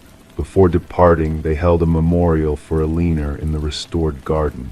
The intercom system was removed during renovations by the subsequent owners. Workers reported hearing static and whispers during the removal, attributing it to power tool interference. Detective Reeves revisited the Blackwood case file before it was archived. Closing the manila folder, she pondered how the house itself seemed to bridge time to unveil its secret. Justice had caught up with Vincent Blackwood, all because Elena had found a way to be heard. Local law enforcement dubbed the case the house that responded. Detective Reeves sometimes passed by the property on her way home. She never halted, but would slow down, window slightly ajar, listening for whispers carried on the breeze. Story 26. The aged apartment nestled in the heart of the city whispered secrets through its groaning pipes and creaking floorboards. But the new tenant, Sarah, sensed a presence beyond the usual settling of the building. The footsteps above her were too deliberate, too steady for comfort. Curiosity mingled with unease as she realized she lived on the top floor with no one above. One restless night, she mustered her courage and tapped the ceiling with a broomstick. The footsteps halted abruptly, plunging the space into a heavy silence. Then, a single knock echoed back from within the ceiling itself. Sarah kept the eerie incident to herself, attributing it to the building's idiosyncrasies or perhaps a stray animal seeking shelter in the attic. Despite her efforts to acclimate, the methodical footfalls persisted, tracing unseen paths across her ceiling in the shroud of darkness. She resorted to drowning out the haunting sounds with blaring TV volumes and headphones, seeking solace in distraction. Detective Morris's introduction to the peculiar apartment came through a shaken maintenance worker who stumbled upon a concealed crawlspace during routine repairs. Upon fixing a leak outside Sarah's unit, the worker uncovered a hidden passage that defied the building's original blueprint. Within this clandestine enclave lay signs of occupancy: a blanket, food wrappers, water bottles, and a weathered notebook. Alarmed, the building superintendent alerted the authorities. Detective Morris, accompanied by his partner, Detective Rivera, arrived to find the maintenance worker pale and trembling, muttering about an unseen presence within the walls. The cryptic notebook chronicled detailed observations of Sarah Coleman, her routines, visitors, even her most mundane habits. The final entries descended into chaos, with cryptic symbols adorning the margins and a chilling declaration of ignored signals. Forensic scrutiny of the crawlspace unveiled fingerprints unmatched in any database, hinting at a mysterious intruder's elusive nature. The intricate network of hidden passageways interwoven within the building's structure dated back decades, with tendrils reaching multiple apartments but converging upon Sarah's domain, a hub of voyeuristic scrutiny. Interviews with current residents revealed nothing amiss, while past tenants shared unsettling accounts of feeling watched or hearing unexplained disturbances. A breakthrough emerged with the discovery of microscopic blood traces, linking back to a vanished former resident, Martin Weaver, who had dwelled beneath Sarah's abode. As Detective Morris delved into Martin's disappearance, a pattern emerged tracing back to a reclusive figure named Edward, who had resided in various top-floor units, leaving behind whispers of discontent and an unquenchable need for silence. Edward's enigmatic presence spanned multiple cities, each locale marked by his transient existence and unnerving fixation on serenity. A remote cabin unveiled Edward's macabre pursuits, an archive of residents' lives meticulously documented, with Sarah and Martin at the center. The walls bore witness to a meticulous obsession, culminating in a grim revelation of hidden graves scattered in the wilderness. The remains spoke of a sinister narrative woven by Edward's hand, leaving a trail of unanswered questions in his wake. As the manhunt for Edward intensified, the shadows of his past deeds loomed large over those left behind. Sarah's disappearance echoed through the corridors of uncertainty, intertwining her fate with a tapestry of vanishing souls across state lines. The haunting legacy of Edward Mercer, the phantom within the walls, lingered as a cautionary tale for apartment dwellers and investigators alike. In the quiet of the night, Detective Morris finds himself gazing upward, attuned to the elusive echoes that reverberate in the silence. The phantom footsteps above, the unseen eyes that once watched in the darkness, each lingering presence a reminder of the mysteries that dwell within the walls, waiting to be unveiled. Story 27. The old house had sat silent for years, a shadow of its former self. Whispers from the neighbors spoke of a young woman who vanished, leaving the rooms to gather dust and memories. When the new occupants crossed the threshold, they encountered a locked door guarding secrets long forgotten. With a creak and a push, the room revealed its stillness, cloaked in the scent of neglect and the weight of time. Everything appeared undisturbed, the bed neatly made, the mirror devoid of smudges. Yet a solitary candle stood as a sentinel, its melted wax frozen in time, a silent witness to the darkness that once lingered. Amidst the stillness, a notebook lay open, its pages adorned with fresh ink. Detective Morgan delved into its contents, tracing the words of Elise Winters, a name lost to the winds for almost half a decade. Her handwriting danced across the paper, a reflection of a meticulous mind now trapped in the final entry, a plea for help, a fear that someone was watching, waiting.